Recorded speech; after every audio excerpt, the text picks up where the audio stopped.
ഇന്നത്തെ topic understanding x-ray and MRI of cervical spine disorders എന്താണ്. ഇന്ന് നമുക്ക് ക്ലാസ് എടുക്കാൻ ഇവിടെ എത്തിയിരിക്കുന്നത് പഞ്ചകർമ്മ ഡിപ്പാർട്ട്മെന്റ് അസിസ്റ്റന്റ് പ്രൊഫസറായ നമ്മുടെ പ്രിയപ്പെട്ട ഡോക്ടർ ഷിത മിസ്സിനാണ്. മിസ്സിനെ ഞാൻ ഈ വെബിനാർ സീരീസിലേക്ക് സ്വാഗതം ചെയ്യുന്നു. ഞാനധികം ദീർഘിപ്പിക്കുന്നില്ല, നമുക്ക് ക്ലാസ് സ്റ്റാർട്ട് ചെയ്യാം. മിസ് സ്റ്റാർട്ട് ചെയ്യാം. നമ്മൾ സെർവിക്കൽ സ്പൈൻ ആണ് ഇന്ന് കവർ ചെയ്യാൻ ഉദ്ദേശിക്കുന്നത്. Understanding x-ray and MRI of cervical spine ആണ് ഇന്നത്തെ നമ്മുടെ ടോപ്പിക്. ഇപ്പൊ ലാപ്ടോപ്പ് ഉള്ളവര് ലാപ്ടോപ്പ് ഉപയോഗിച്ച് കാണുവാണെങ്കിൽ എക്സ്റേസ് ഒക്കെ കുറച്ചും കൂടെ നന്നായിട്ടൊന്ന് വ്യൂ ചെയ്യാൻ പറ്റും.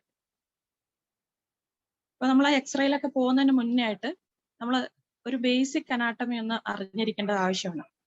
അപ്പൊ നമുക്കറിയാം സെർവിക്കൽ സ്പൈന് നമ്മുടെ സ്പൈനിന്റെ മോസ്റ്റ് സുപ്പീരിയർ പോർഷൻ ആണ് സെർവിക്കൽ സ്പൈൻ. അതിൽ 7 വെർട്ടിബ്രാസ് ആണ് ഉള്ളത്. അതിൽ ടിപ്പിക്കൽ വെർട്ടിബ്രാസും ഉണ്ട്, എറ്റിപ്പിക്കൽ വെർട്ടിബ്രാസും ഉണ്ട്. 3rd to 6th വെർട്ടിബ്രയാണ് ടിപ്പിക്കൽ ആയിട്ടുള്ള cervical vertebra. 1st, 2nd, 7th എറ്റിപ്പിക്കൽ വെർട്ടിബ്രയാണ്. അപ്പൊ ഈ സെർവിക്കൽ വെർട്ടിബ്രനെ മറ്റു വെർട്ടിബ്രയായിട്ട് നമുക്ക് ഡിഫറൻഷിയേറ്റ് ചെയ്യാനുള്ളൊരു അതിന്റെ ഒരു പെക്യുലാരിറ്റി എന്ന് പറഞ്ഞാൽ അതിലൊരു ഫൊറാമൻ ട്രാൻസ്വേഴ്സ് വേറെ ഉണ്ടാകും. അതായത് ട്രാൻസ്വേഴ്സ് പ്രോസസ്സിന്റെ അവിടെയായിട്ട് ഒരു ഫൊറാമൻ ഉണ്ടാകും. ഈ ഫൊറാമനിൽ കൂടിയാണ് വെർട്ടിബ്രൽ ആർട്ടറി അങ്ങനെയുള്ള വെസൽസ് ഒക്കെ പാസ് ചെയ്യുന്നത്. അപ്പൊ ആ ഒരു ഫൊറാമൻ വെച്ചിട്ടാണ് നമുക്ക് ഇതിനെ ഐഡന്റിഫൈ ചെയ്യാൻ പറ്റുക. ഒരു ടിപ്പിക്കൽ വെർട്ടിബ്രയ്ക്ക് എന്തൊക്കെ പാർട്ടുകൾ ഉണ്ടെന്ന് നോക്കാം. അപ്പൊ ഓരോ വെർട്ടിബ്രയ്ക്കും ഒരു വെർട്ടിബ്രൽ ബോഡി ഉണ്ടാകും. അപ്പൊ നിങ്ങൾക്ക് കാണുന്നുണ്ടാകും, ഈ കാണുന്നതാണ് ഒരു വെർട്ടിബ്രൽ ബോഡി. പിന്നെ ഒരു വെർട്ടിബ്രൽ ഫൊറാമൻ ഉണ്ടാകും. അല്ലെങ്കിൽ ഇത് സ്പൈനൽ കനാൽ എന്നൊക്കെ പറയുന്ന ആ ഏരിയ. ട്രയാങ്കുലർ വെർട്ടിബ്രൽ ഫൊറാമൻ ആയിരിക്കും സെർവിക്കൽ വെർട്ടിബ്രയ്ക്ക് ഉണ്ടാകുക. ഈ വെർട്ടിബ്രൽ ഫൊറാമനിൽ കൂടിയാണ് നമ്മുടെ സ്പൈനൽ കോഡ് പോവുക. ഓക്കെ. പിന്നെ വെർട്ടിബ്രൽ ആർച്ച്. വെർട്ടിബ്രൽ ആർച്ച് എന്ന് പറയുമ്പോൾ പല ഘടകങ്ങളുണ്ട്. അതിൽ ഒന്ന് പെഡിക്കിൾ. പെഡിക്കിൾ എന്ന് പറഞ്ഞാൽ വെർട്ടിബ്രൽ ബോഡിയോട് ചേർന്ന് നിൽക്കുന്ന ഭാഗമാണ് പെഡിക്കിൾ എന്ന് പറയുന്നത്. പിന്നെ തൊട്ട് അടുത്തായിട്ട് സുപ്പീരിയർ ആർട്ടിക്കുലേറ്റിംഗ് ഫേസെറ്റ് ഉണ്ട്, ഇൻഫീരിയർ ആർട്ടിക്കുലേറ്റിംഗ് ഫേസെറ്റ് ഉണ്ട്. ഈ സുപ്പീരിയർ ആർട്ടിക്കുലേറ്റിംഗ് ഫേസെറ്റ് തൊട്ട് മുകളിലുള്ള വെർട്ടിബ്രേന്റെ ഇൻഫീരിയർ ആർട്ടിക്കുലേറ്റിംഗ് ഫേസെറ്റുമായിട്ടാണ് ആർട്ടിക്കുലേറ്റ് ചെയ്യുന്നത്. അങ്ങനെ ഫേസെറ്റ് ജോയിന്റ് ഉണ്ടാകുന്നത് അങ്ങനെയാണ്. അപ്പൊ ഈ ഫേസെറ്റ് ജോയിന്റും ഈ വെർട്ടിബ്രേന്റെ ഒരു അല്ലെങ്കിൽ നമ്മുടെ സ്പൈനിന്റെ സ്റ്റെബിലിറ്റിക്ക് അത്യാവശ്യമായിട്ടുള്ള ഒരു കാര്യമാണ് ഫേസെറ്റ് ജോയിന്റ്. അപ്പൊ ഫേസെറ്റ് ജോയിന്റിന് ഡിസ്ലൊക്കേഷൻ വരുമ്പോഴൊക്കെ അലൈൻമെന്റിന് പ്രോബ്ലം വരാം. പിന്നെ നെക്സ്റ്റ് ആയിട്ട് കാണുന്നതാണ് ലാമിന. പിന്നെ ഏറ്റവും പോസ്റ്റീരിയർ ആയിട്ടുള്ളത് സ്പൈൻ.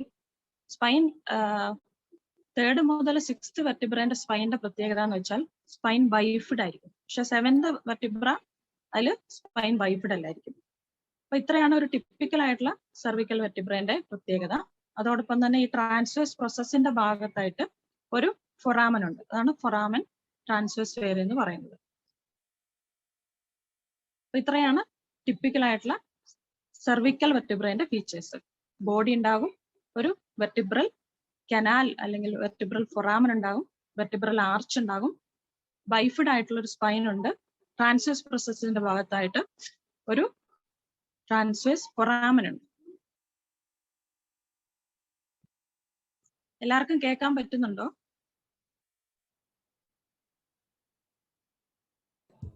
കേൾക്കുന്നുണ്ട് മാം.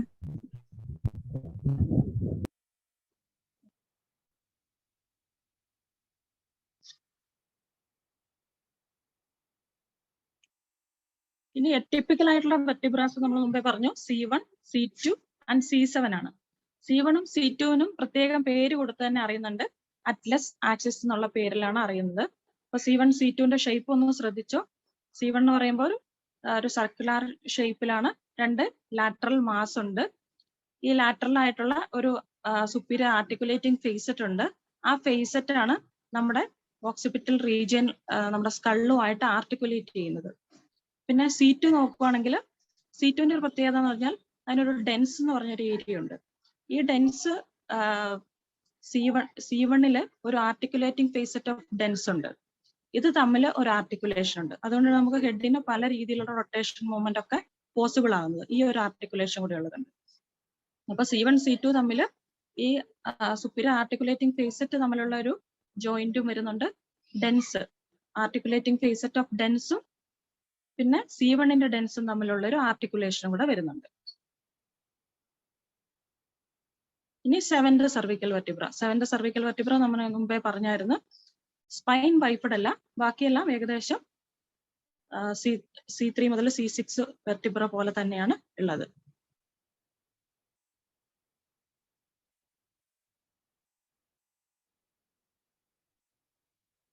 ഇത്രയാണ് നമ്മൾ ബോണുകളെ കുറിച്ച് മനസ്സിലാക്കാനുള്ളത്. ഇനി അതിന്റെ റിലേറ്റഡ് ആയിട്ടുള്ള മസിൽസ് ഏതൊക്കെയാന്ന് നോക്കാം. അപ്പൊ ഇത് ഏറ്റവും സൂപ്പർഫിഷ്യൽ ആയിട്ടുള്ള മസിലുകളാണ്, ജസ്റ്റ് പറഞ്ഞു പോകുന്നേ ഉള്ളൂ. അപ്പൊ ഏറ്റവും സൂപ്പർഫിഷ്യൽ ആയിട്ട് നമുക്ക് ആന്റീരിയർ ആയിട്ട് പ്ലാറ്റിസ്മ ഉണ്ട്. നമ്മുടെ ആന്റീരിയർ നെക്ക് മുഴുവനായിട്ട് കവർ ചെയ്തിട്ടാണ് പ്ലാറ്റിസ്മ കാണുന്നത്. പിന്നെ സ്റ്റേണോക്ലിഡോമാസ്റ്റോയിഡ് നമുക്കറിയാം, നമ്മുടെ നെക്കിന്റെ രണ്ട് സൈഡിലായിട്ടുള്ള സ്റ്റേണോക്ലിഡോമാസ്റ്റോയിഡ്. അപ്പം നെക്ക് മൂവ്മെന്റിനെ ഒക്കെ നമുക്ക് ലാറ്ററൽ റൊട്ടേഷൻ അതുപോലുള്ള മൂവ്മെന്റിനെ ഒക്കെ നമുക്ക് ഹെൽപ്പ് ചെയ്യുന്നതാണ് സ്റ്റേണോക്ലിഡോമാസ്റ്റോയിഡ്. അപ്പം സ്റ്റെനോക്ലിഡോമാസ്റ്റോയിഡിന് സ്പാസം വരുമ്പോഴാണ് നമുക്ക് നെക്ക് റൈനെക്ക് എന്നൊക്കെ പറയുന്ന ഒരു കണ്ടീഷൻ വരുന്നത്. പിന്നെ പോസ്റ്റീരിയർ ആയിട്ട് ട്രപ്പീസിയസ്, അപ്പർ ബാക്കിലുള്ള ട്രപ്പീസിയസ് നെക്കിലേക്ക് വന്നിട്ട് നെക്കിന്റെ പോസ്റ്റീരിയർ പോർഷനിലുണ്ട്. കുറച്ചുകൂടെ ഡീപ്പായിട്ട് നോക്കുവാണെങ്കിൽ സ്പ്ലീനിയസ് ക്യാപിറ്റസ്, സ്പ്ലീനിയസ് സർവീസസ് എന്നൊക്കെ പറഞ്ഞ് ഒരുപാട് മസിൽസ് നമ്മുടെ സർവിക്കൽ സ്പൈനെ സപ്പോർട്ട് ചെയ്തിട്ട് ഉണ്ട്.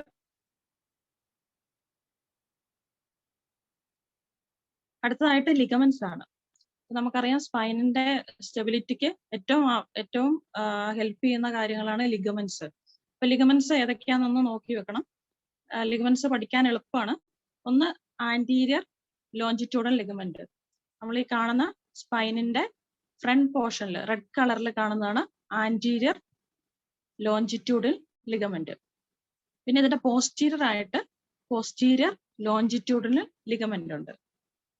അതായത് വെർട്ടിബ്രൽ ബോഡീന്റെ ആന്റീരിയർ ആയിട്ട് ആന്റീരിയർ ലോഞ്ചിറ്റ്യൂഡൽ ലിഗമെന്റും പോസ്റ്റീരിയർ ആയിട്ട് പോസ്റ്റീരിയർ ലോഞ്ചിറ്റ്യൂഡൽ ലിഗമെന്റും ആ വെർട്ടിബ്രൽ ബോഡീനെ തമ്മിൽ കണക്ട് ചെയ്തിട്ട് ഉണ്ട്. ഇനിയുള്ളത് ലിഗമെന്റം ഫ്ലേവ് എന്ന് പറഞ്ഞിട്ട് ഒരു ലിഗമെന്റ് ആണ്. അപ്പൊ നിങ്ങൾ പിന്നെ ലോബാക്കേക്ക് അങ്ങനെയുള്ള കണ്ടീഷൻസിലൊക്കെ നമ്മൾ ചിലപ്പോൾ MRI എടുത്ത് നോക്കിയിട്ടുണ്ടെങ്കിൽ അതിലിങ്ങനെ കാണാം തിക്കനിങ് ഓഫ് ലിഗമെന്റം ഫ്ലേവ് എന്ന് പറഞ്ഞ് കണ്ടിട്ടുണ്ടാവും. അപ്പൊ ആ ലിഗമെന്റം ഫ്ലേവ് ആണ് ഈ കാണുന്നത്. അതായത് ഈ ലാമിനുകളെ തമ്മിൽ കണക്ട് ചെയ്തിട്ട് വരുന്നതാണ് ഈ ലിഗമെന്റം ഫ്ലേവ്. ഇതിൽ തിക്കനിങ് വന്നാൽ എന്ത് പറ്റുന്ന വെച്ചാൽ സ്പൈനൽ കനാൽ നാരോയിങ് വരും. അപ്പൊ സ്പൈനൽ കനാൽ സ്റ്റീനോസിന്റെ ഒരു റീസൺ ആണ് ഈ ലിഗമെന്റം ഫ്ലേവം തിക്കനിങ്. അതാണ് ഈ ബ്ലൂ കളറിൽ കാണുന്നത്. ഇനി ഗ്രീൻ കളറിൽ കാണുന്നതാണ് ഇന്റർ സ്പൈനസ് ലിഗമെന്റ്. രണ്ട് സ്പൈനുകളെ നിയർ ബൈ ആയിട്ടുള്ള രണ്ട് സ്പൈനുകളെ തമ്മിൽ കണക്ട് ചെയ്തിട്ട് ഇന്റർ സ്പൈനസ് ലിഗമെന്റ് ഉണ്ട്. പിന്നെ ഏറ്റവും പോസ്റ്റീരിയർ ആയിട്ട് ന്യൂക്കൽ ലിഗമെന്റ്. ന്യൂക്കൽ ലിഗമെന്റ് നമ്മൾ ഇനി പറയുന്നുണ്ട്. അപ്പൊ ഈ ലിഗമെന്റുകളെല്ലാം ഒന്ന് ഓർത്തിരിക്കുക. ആന്റീരിയർ ലോഞ്ചിറ്റ്യൂഡിലുണ്ട്, പോസ്റ്റീരിയർ ലോഞ്ചിറ്റ്യൂഡിലുണ്ട്, ലിഗമെന്റം ഫ്ലേവോ ഉണ്ട്, പിന്നെ സ്പൈനുകളെ തമ്മിൽ കണക്ട് ചെയ്ത് ഇന്റർ സ്പൈനൽ ലിഗമെന്റ് ഉണ്ട്, ഏറ്റവും പോസ്റ്റീരിയർ ആയിട്ട് ന്യൂക്കൽ ലിഗമെന്റ് ഉണ്ട്.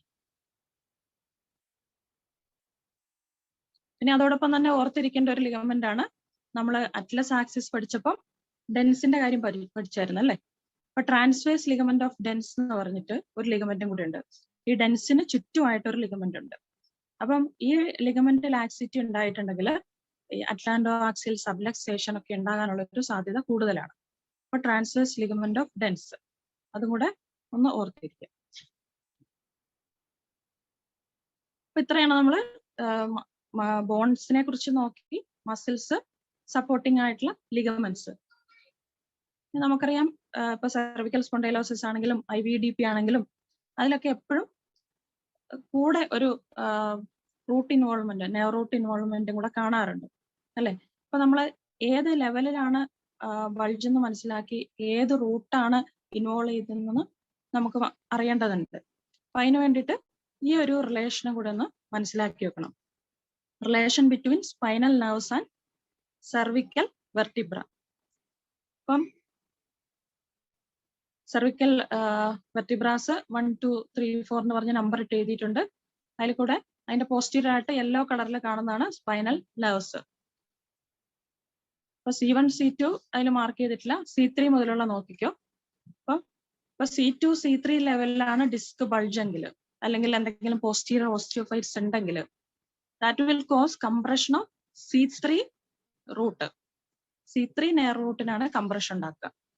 ഓക്കെ, ഇപ്പൊ C3 C4 ലെവലിലാണ് ഡിസ്ക് ബൾജ് എങ്കിൽ അത് കംപ്രഷൻ ഉണ്ടാക്കുക C4 നെയർ റൂട്ടിനായിരിക്കും. അങ്ങനെയാണ് ഇത് തമ്മിലുള്ള ഒരു റിലേഷൻ. അപ്പം C1 C2 എന്നുള്ളതിൽ ഏതാണോ നമ്പർ കൂടുതൽ, ഇപ്പൊ C2 C3 എന്നുള്ളത് C3 അല്ലേ വലിയ നമ്പർ, ആ നെയിമിലുള്ള നെർവ് റൂട്ട് ആയിരിക്കും ഇൻവോൾവ്മെന്റ് എന്ന് ഓർത്താൽ മതി. സെർവിക്കൽ റീജിയനിൽ ഓരോ റീജിയനിലും വ്യത്യാസമുണ്ട്. സെർവിക്കൽ റീജിയനിൽ ഇങ്ങനെയാണ്.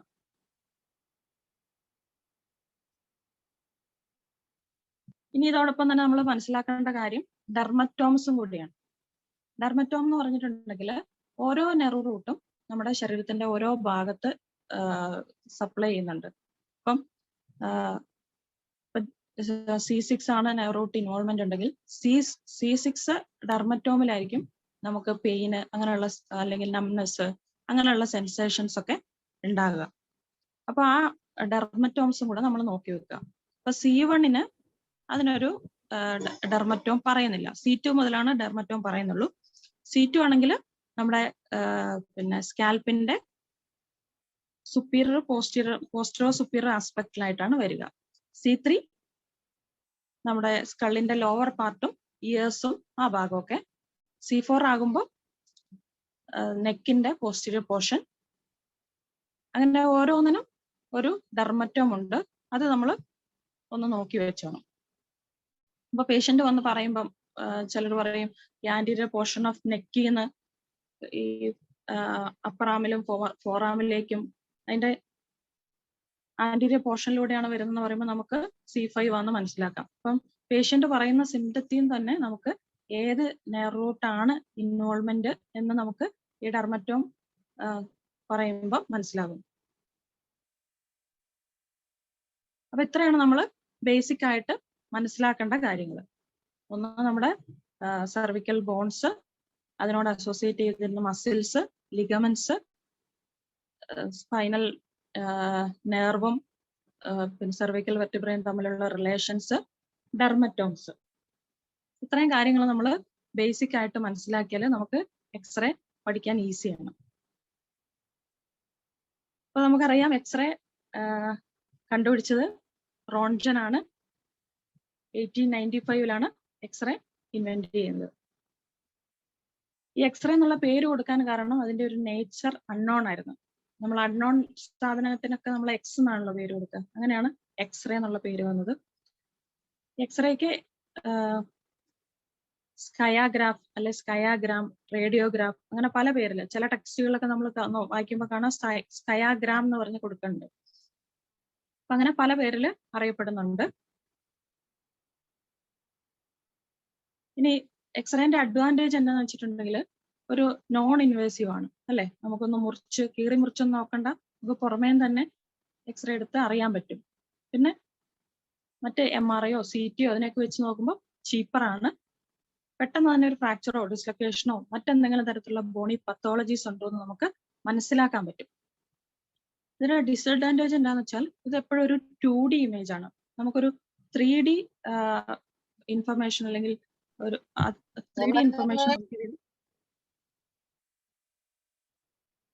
3D ഇൻഫർമേഷൻ ഇതിൽ നിന്ന് കിട്ടില്ല. പിന്നെ എക്സ്റേ ആകുമ്പോൾ എന്തായാലും ഒരു എക്സ്പോഷർ ടു റേഡിയേഷൻ ആ ഒരു പ്രോബ്ലം ഉണ്ട്. പിന്നെ ഫ്രാക്ചറുകൾ നമ്മൾ പലപ്പോഴും കാണാം, ഫ്രാക്ചർ ഒരു വ്യൂവിൽ ഫ്രാക്ചർ കാണണമെന്നില്ല. അപ്പൊ അങ്ങനെയൊക്കെയുള്ളൊരു പ്രശ്നങ്ങൾ നമുക്ക് ഈ എക്സ്റേക്കുണ്ട്. ഇനി നമ്മുടെ എക്സ്റേ എടുക്കുന്ന രീതികളെ കുറിച്ചൊന്ന് പറയാം. നമുക്ക് പണ്ട് കൺവെൻഷണൽ റേഡിയോഗ്രാഫി എന്ന് പറഞ്ഞൊരു ടെക്നോളജിയാണ് യൂസ് ചെയ്തത്. ഇപ്പൊ നമ്മൾ കുറച്ചും കൂടെ ഡിജിറ്റൽ എക്സ്റേ എന്നൊക്കെ പറഞ്ഞ് കാണാറുണ്ട് അല്ലെ. നമ്മുടെ ഹോസ്പിറ്റലിലൊക്കെ ഡിജിറ്റൽ എക്സ്റേ ആണ് ഉപയോഗിക്കുന്നത്. ഈ കൺവെൻഷണൽ റേഡിയോഗ്രാഫി എന്ന് പറഞ്ഞിട്ടുണ്ടെങ്കിൽ അതിലൊരു എക്സ്റേ ഷീറ്റ് നിങ്ങൾ കണ്ടിട്ടുണ്ടാകും. അതിനൊരു ബേസ് ഉണ്ടാകും. ഒന്നെങ്കിൽ ഒരു പോളിസ്റ്റർ അല്ലെങ്കിൽ സെല്ലുലോസ് കൊണ്ട് ഉണ്ടാക്കിയൊരു ബേസ്, അതിന്റെ രണ്ട് സൈഡിലും സിൽവർ ഹാലൈഡ് എന്ന് പറയുമ്പോൾ സിൽവർ ബ്രോമൈഡും സിൽവർ അയഡൈഡും കൂടെ ഉള്ളൊരു എമൽഷൻ അപ്ലൈ ചെയ്തിട്ടുണ്ടാകും. അപ്പൊ നമ്മൾ എക്സ്റേ എടുക്കുമ്പോഴത്തേക്കും എക്സ്റേ പേഷ്യന്റിന്റെ ബോഡി കൂടെ പോവും. അപ്പൊ നമ്മുടെ ബോഡിയിലുള്ള ടിഷ്യൂവിന്റെ ഡെൻസിറ്റി അനുസരിച്ച് ഇത് പിന്നെ ബോഡി ടിഷ്യൂസ് അബ്സോർവ് ചെയ്യും. ബാക്കിയുള്ളത് പുറത്തേക്ക് വിടുന്നു. ഇത് പോയിട്ട് എക്സ്റേ ഫിലിമിൽ വീഴുന്നു. ഈ എക്സ്റേ ഫിലിമിൽ ഈ അയണൈസിങ് റേഡിയേഷൻസ് വന്ന് വീഴുമ്പോൾ അതിൽ കുറച്ച് കെമിക്കൽ റിയാക്ഷൻസ് നടന്ന് ഈ സിൽവർ ബ്രോമൈഡിൽ നിന്ന് സിൽവർ അവിടെ ഡെപ്പോസിറ്റ് ആകും. ഓക്കെ, അപ്പൊ ഇതിന്റെ ഈ ബ്ലാക്കനിങ് എങ്ങനെയാന്ന് വെച്ചിട്ടുണ്ടെങ്കിൽ എത്ര റേസ് അതിനകത്ത് അടിക്കുന്നു എന്നതിന് അനുസരിച്ചിരിക്കും. ഇപ്പൊ എയറിലൂടെയാണ് കടന്നു പോകുന്നെങ്കിൽ ആ എക്സ്റേ അബ്സോർവ് ചെയ്യില്ല അല്ലെ, അപ്പൊ അത് അതുപോലെ തന്നെ പോയി പതിക്കും. പിന്നെ കുറച്ച് മെറ്റാലിക്കോ അല്ലെങ്കിൽ ബോണിൽ കൂടെ കടന്നു പോവുകയാണെങ്കിൽ ഡെൻസ് ടിഷ്യൂ കൂടെ കടന്നു പോവുകയാണെങ്കിൽ കുറെ എക്സ്റേ അബ്സോർവ് ചെയ്തു പോകും. അപ്പൊ അതെന്താവും, അത് വൈറ്റിഷ് ആയിട്ട് കാണും. അങ്ങനെയാണ് നമ്മൾ എക്സ്റേ എടുക്കുക. പിന്നെ ഈ എക്സ്റേ ഫിലിം എന്ത് ചെയ്യാന്ന് വെച്ചിട്ടുണ്ടെങ്കിൽ അതിനെ ഡെവലപ്പർ, ഫിക്സർ, വാഷർ അങ്ങനെ പല കെമിക്കൽസ് വെച്ച് അതിനെ ട്രീറ്റ് ചെയ്യുന്നു. അപ്പൊ ഡെവലപ്പർ വെച്ച് അതിനെ നമ്മൾ ട്രീറ്റ് ചെയ്യുമ്പോൾ അതിനകത്ത് ആ ഇമേജ്, ആ ലേറ്റന്റ് ആയിട്ടൊരു ഇമേജ് ഉള്ളത്, ആ ഇമേജ് കറക്റ്റ് ആയിട്ട് ഫോം ചെയ്യുന്നു. ഫിക്സർ വെച്ച് കഴിയുമ്പോഴത്തേക്കും ആ ഇമേജ് പെർമനന്റ് ആയിട്ട് അവിടെ ഫിക്സ് ആകും. എക്സസ് ആയിട്ടുള്ള സിൽവർ ബ്രോമൈഡ് നമുക്ക് അതിനെ കളയാനും പറ്റും. പിന്നെ വാഷർ ഉപയോഗിച്ചിട്ട് നമ്മൾ റെസിഡ്യൽ ആയിട്ടുള്ള ഫിക്സറോ അങ്ങനെ എന്തെങ്കിലും കാര്യങ്ങളുണ്ടെങ്കിൽ അത് നമ്മൾ മാറ്റുന്നു. പിന്നെ അതിനെ ഡ്രൈ ചെയ്തെടുക്കുകയാണ് ചെയ്യുക. നമ്മൾ പണ്ട് എക്സ്റേ ഒക്കെ എടുക്കാൻ വേണ്ടി പോയിരിക്കുമ്പോൾ എക്സ്റേ ഉണങ്ങാൻ വെച്ചേക്കുക എന്ന് പറഞ്ഞ് കേട്ടിട്ടുണ്ടാകും. പക്ഷെ ഇപ്പം ഇങ്ങനത്തെ പരിപാടികളൊന്നുമില്ല. നേരെ എക്സ്റേ പ്രിന്റിംഗ് മെഷീൻസ് ഉണ്ട്, അതിൽ വെച്ച് നേരെ പ്രിന്റ് ചെയ്ത് എടുക്കുകയാണ് ചെയ്യുന്നത്. അപ്പൊ ന്യൂവർ ടെക്നോളജീസ് എന്തൊക്കെയാന്ന് വെച്ചിട്ടുണ്ടെങ്കിൽ കമ്പ്യൂട്ടർ റേഡിയോഗ്രാഫിയാണ് നമ്മുടെ കോളേജിൽ ഇപ്പൊ യൂസ് ചെയ്യുന്നത്. അതിലെങ്ങനെയാന്ന് വെച്ചിട്ടുണ്ടെങ്കിൽ എക്സ്റേ ഒരു ഫോട്ടോ സ്റ്റിമുലബിൾ ആയിട്ടുള്ള ഫോസ്ഫർ പ്ലേറ്റിലേക്കാണ് വരുന്നത്. മറ്റേലാണെങ്കിൽ കൺവെൻഷണൽ റേഡിയോഗ്രാഫിയിലാണെങ്കിൽ എക്സ്റേ ഷീറ്റിലേക്കാണ് നേരെ അടിക്കുക. അതിന് പകരം ഇവിടെ ഒരു പ്ലേറ്റ് ഉണ്ട്, ഒരു ഫോസ്ഫർ പ്ലേറ്റ് ഉണ്ട്. ഇതിലേക്കാണ് ഈ പേഷ്യന്റിന്റെ ബോഡിയിൽ കൂടെ കടന്നു പോകുന്ന റേസ് വന്നിട്ട് തട്ടുക. ഈ പ്ലേറ്റ്, ഇതിനൊരു റീഡർ ഉണ്ട്. ആ റീഡറിലേക്ക് നമ്മൾ ഇടും. റീഡറിലേക്ക് ഇട്ടാൽ അത് റീഡ് ചെയ്ത് കമ്പ്യൂട്ടറിൽ ഒരു ഇമേജ് വരും. അങ്ങനെയാണ് ചെയ്യുക. അപ്പം സമയം കിട്ടുമ്പോൾ നിങ്ങൾ നമ്മുടെ ഹോസ്പിറ്റലിലെ എക്സ്റേ യൂണിറ്റിൽ ഒന്ന് പോയി നോക്കുക കേട്ടോ. പിന്നെയുള്ളത് ഡിജിറ്റൽ റേഡിയോഗ്രാഫിയാണ്. അതിൽ ഈ പ്ലേറ്റും വേണമെന്നില്ല, എല്ലാം ഡിജിറ്റലാണ്. അപ്പം എക്സ്റേ സെൻസിറ്റീവ് ആയിട്ടുള്ള ഡിജിറ്റൽ ഇമേജ് അപ്പം തന്നെ ക്യാപ്ചർ ചെയ്ത് അപ്പം തന്നെ കമ്പ്യൂട്ടറിലേക്ക് പോയി അതിന്റെ പ്രിന്റ് ആയിട്ട് വരുന്നു. അപ്പൊ ഇങ്ങനെയാണ് നമ്മൾ എക്സ്റേ എടുക്കുക.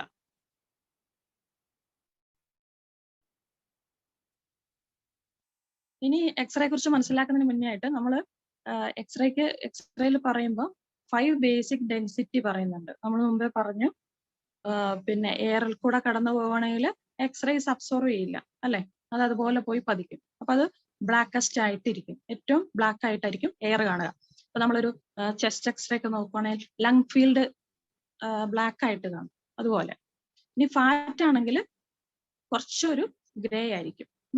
സോഫ്റ്റ് ടിഷ്യൂ ഫാറ്റിനേക്കാളും ലൈറ്റ് ഗ്രേ ആയിരിക്കും. കാൽഷ്യം വൈറ്റ് ആയിട്ടായിരിക്കും. മെറ്റൽ ആണെങ്കിൽ വൈറ്റസ്റ്റ് ആയിട്ടായിരിക്കും ഇരിക്കുക. അപ്പൊ ആ ഒരു ചേഞ്ചസ് നമുക്ക് ഇതിൽ കാണാൻ പറ്റും. ഇതിന്റെ ഒരു പ്രിൻസിപ്പിൾ എന്ന് പറഞ്ഞാൽ ഡെൻസർ ഒബ്ജക്റ്റ് ആണെങ്കിൽ absorb more x-ray, appears as white. ഇപ്പൊ മെറ്റലും കാൽഷ്യം ഒക്കെ പറഞ്ഞ പോലെ. ഇനി ലെസ് ഡെൻസ് ഒബ്ജക്റ്റ് ആണെങ്കിൽ അബ്സോർബ് ഫ്യൂവർ എക്സ്റേസ്, കുറച്ച് എക്സ്റേ ആണ് അത് അബ്സോർവ് ചെയ്യുള്ളൂ, അപ്പിയേഴ്സ് ആസ് ബ്ലാക്ക്. ആ ഒരു പ്രിൻസിപ്പിൾ ആണ് എക്സ്റേന്റെ പിന്നിലുള്ളത്. ഈ ഒരു പിക്ചർ കാണുമ്പോൾ നിങ്ങൾക്ക് മനസ്സിലാകാം, എയർ ഏറ്റവും ബ്ലാക്ക്, തൊട്ടിപ്പുറ ഫാറ്റ്, അതിനുശേഷം സോഫ്റ്റ് ടിഷ്യൂ, ബോണ്, മെറ്റൽ. ഇതൊരു താഴെ ഒരു എൽ എസ് പെയിന്റെ ഒരു എക്സ്റേ ആണ്. അതിൽ നിങ്ങൾ ശ്രദ്ധിച്ച് നോക്കിയാൽ അറിയാം, ഈ 1 എന്ന് പറഞ്ഞ് മാർക്ക് ചെയ്തേക്കുന്ന കോളനിലുള്ള എയർ ആണ്. നമ്മുടെ കോളനിൽ എയർ ഉണ്ടാകും, അതാണ് 1 എന്ന് പറഞ്ഞ് മാർക്ക് ചെയ്തേക്കുന്നത്. അത് ബ്ലാക്ക് ആയിട്ട് കാണുന്നു. 2 എന്ന് പറയുന്നത് അത് പിന്നെ ലിവറിന്റെ ആ ഏരിയ ആണ് 2 എന്ന് പറഞ്ഞു മാർക്ക് ചെയ്തേക്കുന്നത്. 2 3 സോഫ്റ്റ് ടിഷ്യൂ ഭാഗമാണ്. പിന്നെ ഫ്ലൂയിഡ് ആണെങ്കിലും നമുക്ക് ഈ സോഫ്റ്റ് ടിഷ്യൂവിന്റെ അതേ ഒരു കളർ ആയിരിക്കും. 3 എന്ന് പറയുന്നത് നമ്മുടെ ബ്ലാഡറിന്റെ ഏരിയ ആണ്. ബ്ലാഡറിന്റെ ഉള്ളിൽ യൂറിൻ ഉണ്ടാകും. അപ്പൊ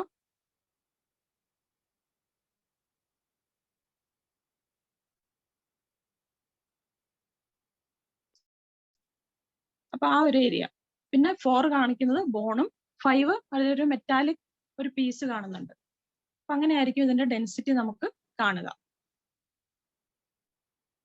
ഓക്കെ, അപ്പൊ ഇത് മനസ്സിൽ വെക്കണം. എന്നിട്ട് വേണം നമുക്ക് ഇനി കാണുന്ന എക്സ്റേകളൊക്കെ നോക്കാൻ. അപ്പൊ ഇത്രയാണ് ഇൻട്രൊഡക്ഷൻ ആയിട്ട് പറയാനുള്ളത്. പിന്നെ നമ്മൾ സെർവിക്കൽ സ്പൈനിന്റെ ഏതൊക്കെ എക്സ്റേ എടുക്കണം, ഏതൊക്കെ വ്യൂ ആണ് നമ്മൾ നോക്കേണ്ടത് എന്നുള്ളതാണ് പറയുന്നത്. അപ്പം ഒരു സെർവിക്കൽ സ്പൈൻ ഒരു എക്സ്റേ കിട്ടിയിട്ടുണ്ടെങ്കിൽ നമുക്കത് നോക്കാൻ വേണ്ടിയിട്ട് ഒരു അപ്രോച്ച് ഉണ്ട്. ആദ്യം തന്നെ നമ്മൾ നോക്കേണ്ടത് അത് കവറേജ്, അത് അഡക്വേറ്റ് ആയിട്ടാണോ അത് കവർ ചെയ്തിരിക്കുന്നത്. സെർവിക്കൽ സ്പൈൻ നമ്മൾ നോക്കുമ്പോൾ C1 to C7 കറക്റ്റ് ആയിട്ട് അതിലുണ്ടോ നോക്കുക. പിന്നെ അതിന്റെ അലൈൻമെന്റ് നോക്കുക. ആന്റീരിയർ പോസ്റ്റീരിയർ സ്പൈനോലാമിനാർ അലൈൻമെന്റ് കറക്റ്റ് ആണോ നോക്കുന്നു. പിന്നെ ബോണുകൾ നോക്കുന്നു, ഓരോ ബോണുകളും നോക്കുന്നു. അതിന്റെ കോർട്ടിക്കൽ ഔട്ട്ലൈനിൽ കൂടെ നമ്മൾ സ്കാൻ ചെയ്ത് നോക്കുക. എന്തെങ്കിലും ഫ്രാക്ചർ ഉണ്ടോ, എന്തെങ്കിലും ഡിസ്കണ്ടിന്യൂറ്റി ഉണ്ടോ നോക്കുക. ആ കോർട്ടിക്കൽ ഔട്ട്ലൈൻ നമ്മൾ നോക്കുമ്പോൾ നമുക്കത് മനസ്സിലാക്കാൻ പറ്റും. പിന്നെ വേണ്ടത് വെർട്ടിബ്രൽ ബോഡീന്റെ ഹൈറ്റും കൂടെ നോക്കുക.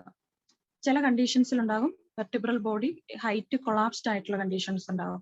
ഇപ്പൊ എന്തെങ്കിലും തരത്തിലുള്ള ഫ്രാക്ചർ, ഇപ്പൊ വെഡ്ജ് കംപ്രഷൻ ഫ്രാക്ചർ, അല്ലെങ്കിൽ എന്തെങ്കിലും തരത്തിലുള്ള പിന്നെ ലൈസിസ് വരുന്ന കണ്ടീഷൻസിൽ, അല്ലെങ്കിൽ സിയ പോലുള്ള കണ്ടീഷൻസിൽ, അതിലൊക്കെ വെർട്ടിബ്രൽ ബോഡി കൊളാപ്സ് ചിലപ്പം കാണാം. അപ്പം ഹൈറ്റ് നോക്കണം, കോർട്ടിക്കൽ ഔട്ട്ലൈൻ നോക്കുക.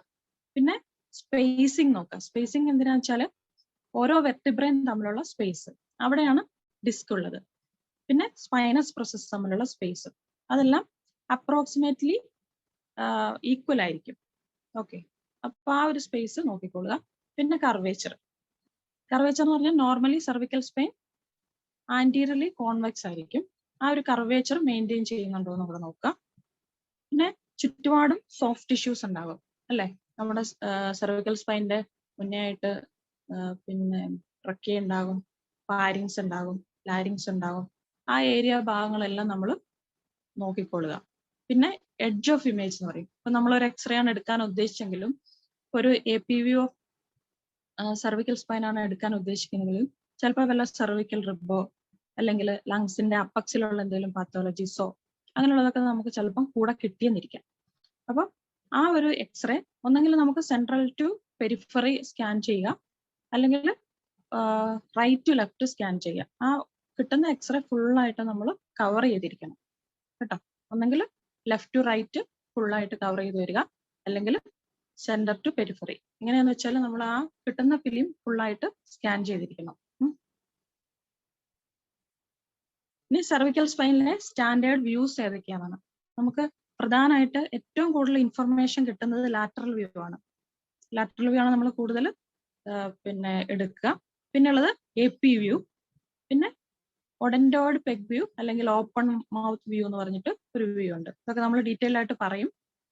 പിന്നെ കുറച്ച് അഡീഷണൽ വ്യൂ ഉണ്ട്, സിമ്മേഴ്സ് വ്യൂ. പിന്നെ ലാറ്ററൽ വ്യൂവിൽ തന്നെ നമ്മൾ ഫങ്ഷണൽ എക്സ്റേ എടുക്കാറുണ്ട്. അതായത് ഫ്ലെക്ഷനില്, ലാറ്ററൽ വ്യൂ എക്സ്റ്റൻഷനില്, പിന്നെ ലാറ്ററൽ ഒബ്ലിക്ക്, അങ്ങനെയുള്ള വ്യൂസും കൂടെ എടുക്കാറുണ്ട്. ഇതൊക്കെ എന്തിനാണ് എടുക്കുന്നതെന്ന് പറയാം. First lateral view. അപ്പൊ ലാറ്ററൽ വ്യൂ നമുക്കൊരു എക്സ്റേ, സെർവിക്കൽ സ്പൈൻ്റെ ഒരു ലാറ്ററൽ വ്യൂ എക്സ്റേ നമ്മുടെ കയ്യിൽ കിട്ടി. അപ്പൊ നമ്മൾ ആദ്യം നോക്കേണ്ടത് എന്താണ്? അത് ഫുള്ളായിട്ട് കവർ ചെയ്തിട്ടുണ്ടോ നോക്കണം. എല്ലാ വെർട്ടിബ്രയും വിസിബിൾ ആണോ? C1 മുതൽ C7 നമുക്ക് T1ന്റെ T1 T2 വരെയൊക്കെ, അല്ലെങ്കിൽ T2ന്റെ അപ്പർ പോർഷൻ വരെയൊക്കെ കാണാറുണ്ട്. അപ്പൊ അത്രയും ഭാഗം ഫുള്ളായിട്ട് കവർ ചെയ്തിട്ടുണ്ടോ നോക്കാം. അഡക്വേറ്റ് ആണോ? പിന്നെ നോക്കേണ്ട അലൈൻമെന്റ് ആണ്. നമ്മൾ ആന്റീരിയർ സ്പൈനൽ ലിഗമെന്റ് പറഞ്ഞിരുന്നു, പോസ്റ്റീരിയർ സ്പൈനൽ ലിഗമെന്റ് പറഞ്ഞായിരുന്നു അല്ലേ. അപ്പം ഈ വെർട്ടിബ്രേന്റെ ആന്റീരിയർ ബോർഡർ നമ്മളൊന്ന് വരച്ചു നോക്കാം, ഒരേ ലൈനിലാണോ നിൽക്കുന്നത്. പിന്നെ പോസ്റ്റീരിയർ ലൈനിൽ നിന്നും വരച്ച് നോക്കാം, ഒരേ ലൈനിലാണോ. Anterior longitudinal ligament, posterior longitudinal ligament നോക്കാം. പിന്നെ സ്പൈനോ ലാമിലാർ ലൈൻ എന്ന് പറഞ്ഞിട്ടുണ്ടെങ്കിൽ സ്പൈനിന്റെ ആന്റീരിയർ എഡ്ജിൽ നിന്ന് നമ്മൾ ഒരു വര വരയ്ക്കുന്നു. അപ്പൊ ഈ വരകളെല്ലാം എന്താണ് കറക്റ്റ് ആയിട്ട് ഒരേ അലൈൻമെന്റിലാണോ കിടക്കുന്നത് എന്ന് നോക്കുക. പിന്നെ സ്പൈനൽ കോഡ് കിടക്കുന്നതെന്ന് വെച്ചിട്ടുണ്ടെങ്കിൽ പോസ്റ്റീരിയർ ലൈനും സ്പൈനോ ലാമിനർ ലൈനും ഇടയ്ക്കുള്ള സ്ഥലത്താണ് നമ്മുടെ സ്പൈനൽ കോഡ് കിടക്കുന്നത്. അപ്പൊ ഈ ഒരു എക്സ്റേ നോക്കിയാൽ നിങ്ങൾക്ക് മനസ്സിലാകാം.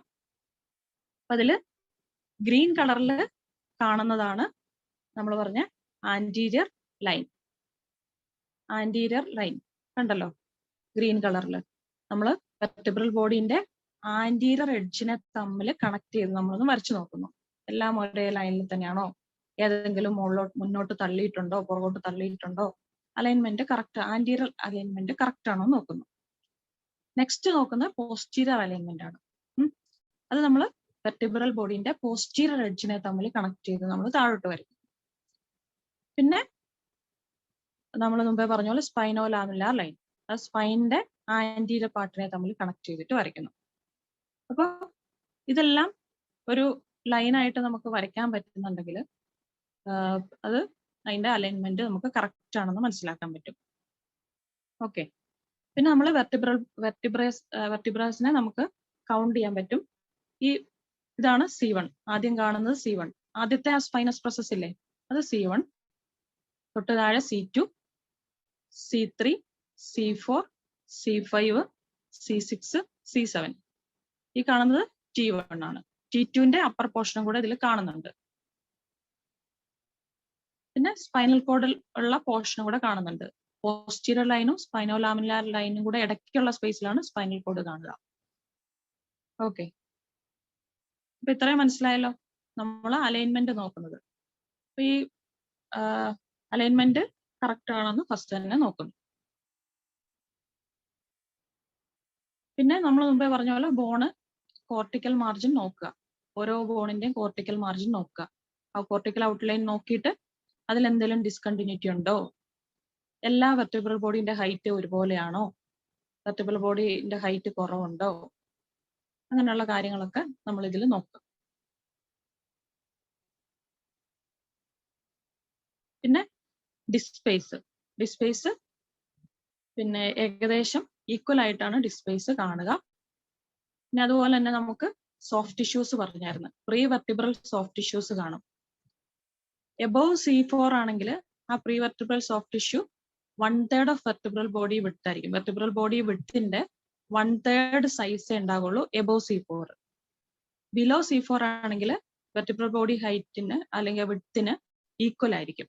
അപ്പൊ ചിലപ്പോൾ എന്തെങ്കിലും തരത്തിലുള്ള ഫ്രാക്ചർ ഒക്കെ ഉണ്ടായി പ്രീ വെർട്ടിബ്രൽ ഹെമറ്റോമ പോലുള്ള കണ്ടീഷൻസ് അങ്ങനെയൊക്കെ വരുമ്പോൾ എന്താ വെച്ചാൽ ഈ പ്രീ വെർട്ടിബ്രൽ സ്പേസ് വൈഡൻഡ് ആകും. അപ്പൊ നമുക്ക് ഈ എക്സ്റേയിൽ തന്നെ നമുക്കിത് മനസ്സിലാക്കാൻ പറ്റും. ഈ പ്രീ വെർട്ടിബ്രൽ സ്പേസിന്റെ വൈഡനിങ് കണ്ടിട്ട് എന്തെങ്കിലും തരത്തിലുള്ള ഹെമറ്റോമയോ അതുപോലുള്ള കാര്യങ്ങൾ മനസ്സിലാക്കാൻ പറ്റും.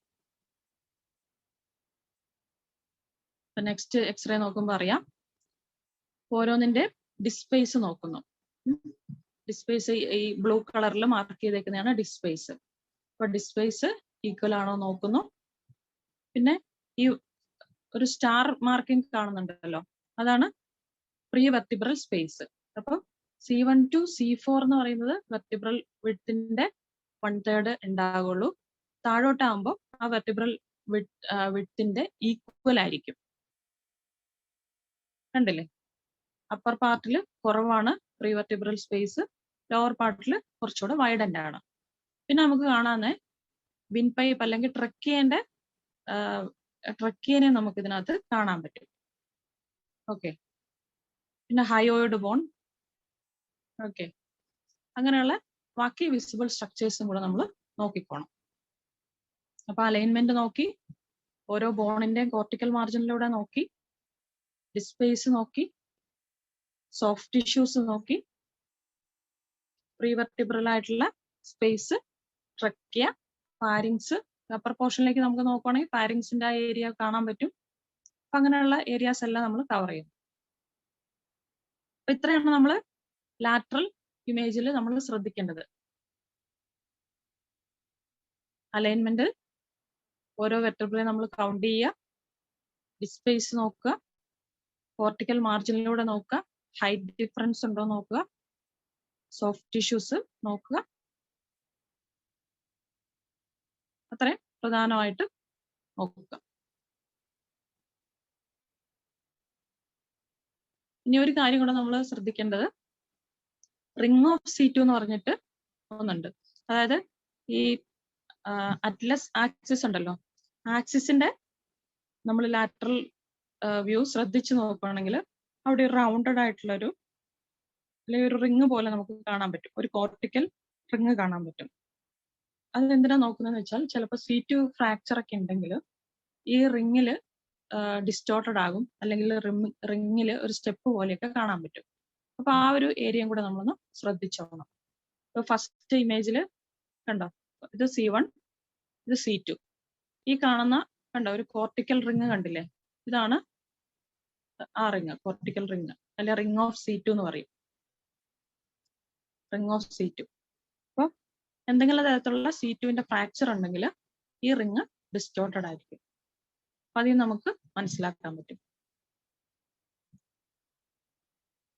ഇനി കർവേച്ചർ നമ്മൾ പറഞ്ഞായിരുന്നു ആന്റീരിയർലി കോൺവെക്സ് ആണ്.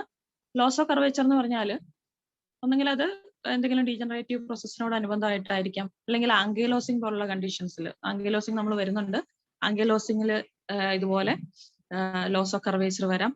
അല്ലെങ്കിൽ ക്രോണിക് നെക്ക് പെയിൻ ഉള്ള കണ്ടീഷൻസിലൊക്കെ പ്രൊട്ടക്റ്റീവ് മസിൽ സ്പാസ് ഉണ്ടാകും. ഈ ആൾക്കാരുടെ പാരാസ്പൈനൽ മസിൽസ് സ്പാസം കൊണ്ടും ഈ കർവേച്ചർ പോകാം. അപ്പൊ അത് നമുക്ക് എക്സാമിനേഷനിലൂടെ അറിയാൻ പറ്റും, ഇത് പിന്നെ എന്താണ് മസിൽ സ്പാസം കൊണ്ടുള്ളതാണോ, അല്ലെങ്കിൽ എന്തെങ്കിലും ഡിഫോമിറ്റീസോ, ബോണി ഡിഫോമിറ്റീസോ, അല്ലെങ്കിൽ ആംഗിലോസിങ്ങോ അങ്ങനെയുള്ള കണ്ടീഷൻസ് ഉള്ളത് എക്സ്റേയും ഫിസിക്കൽ എക്സാമിനേഷനിലും കൂടെ നമുക്കത് ഡിഫറൻഷിയേറ്റ് ചെയ്യാൻ പറ്റും. പിന്നെ ചില എക്സ്റേകൾ നോക്കുമ്പോൾ, കർവേച്ചർ നോക്കുമ്പോൾ കിങ്കിങ് കാണാം. അതായത് ഒരു ഏരിയയിൽ മാത്രം ഒരു പിന്നെ ഇപ്പം ഈ പിക്ചർ C കാണുന്ന പോലെ, അത് ചിലപ്പോൾ എന്തെങ്കിലും ഒരു ലോക്കൽ ലീഷൻ, എന്തെങ്കിലും സബ്ലക്സേഷനോ, ഒരു യൂണിലാറ്ററൽ ഫേസറ്റ് പിന്നെ സബ്ലക്സേഷനോ അങ്ങനെ എന്തെങ്കിലും കണ്ടീഷൻ കൊണ്ടായിരിക്കാം, അല്ലെങ്കിൽ ആ ഭാഗത്തുള്ള ഒരു ഇന്റൻസ് ആയിട്ടുള്ള മസിൽ സ്പാസം കൊണ്ട് വരാം. അപ്പൊ കർവേച്ചറും നമ്മൾ നോക്കുന്നു. അപ്പൊ ഇത്രയാണ് നമ്മൾ ലാറ്ററൽ വ്യൂവിൽ ശ്രദ്ധിക്കേണ്ടത്. ഓക്കെ,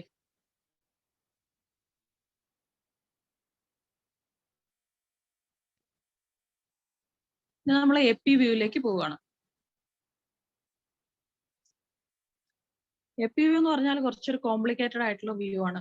ഒരുപാട് സ്ട്രക്ചേഴ്സ് സൂപ്പർ ഇമ്പോസ്ഡ് ആയിട്ട് കിടക്കുന്ന ഒരു വ്യൂ ആണ്. അത് നമുക്ക് ഒരുപാട് ഇൻഫർമേഷൻസ് കിട്ടാനില്ല, എന്നാലും നമുക്ക് കുറച്ച് കാര്യങ്ങൾ നമുക്ക് അതിനകത്ത് നിന്ന് അറിയാൻ പറ്റും. നമ്മൾ കൂടുതൽ സർവിക്കൽ നമ്മൾ നോക്കുക, അല്ലെങ്കിൽ നമ്മൾ ഡിപ്പെൻഡ് ചെയ്യുക, അല്ലെങ്കിൽ നമുക്ക് കൂടുതൽ ഡീറ്റെയിൽസ് കിട്ടുക ലാറ്ററൽ വ്യൂസിൽ തന്നെയാണ്. അപ്പം AP വ്യൂ എന്ന് പറഞ്ഞാൽ ലെസ് ഇൻഫർമേറ്റീവ് ആണ്.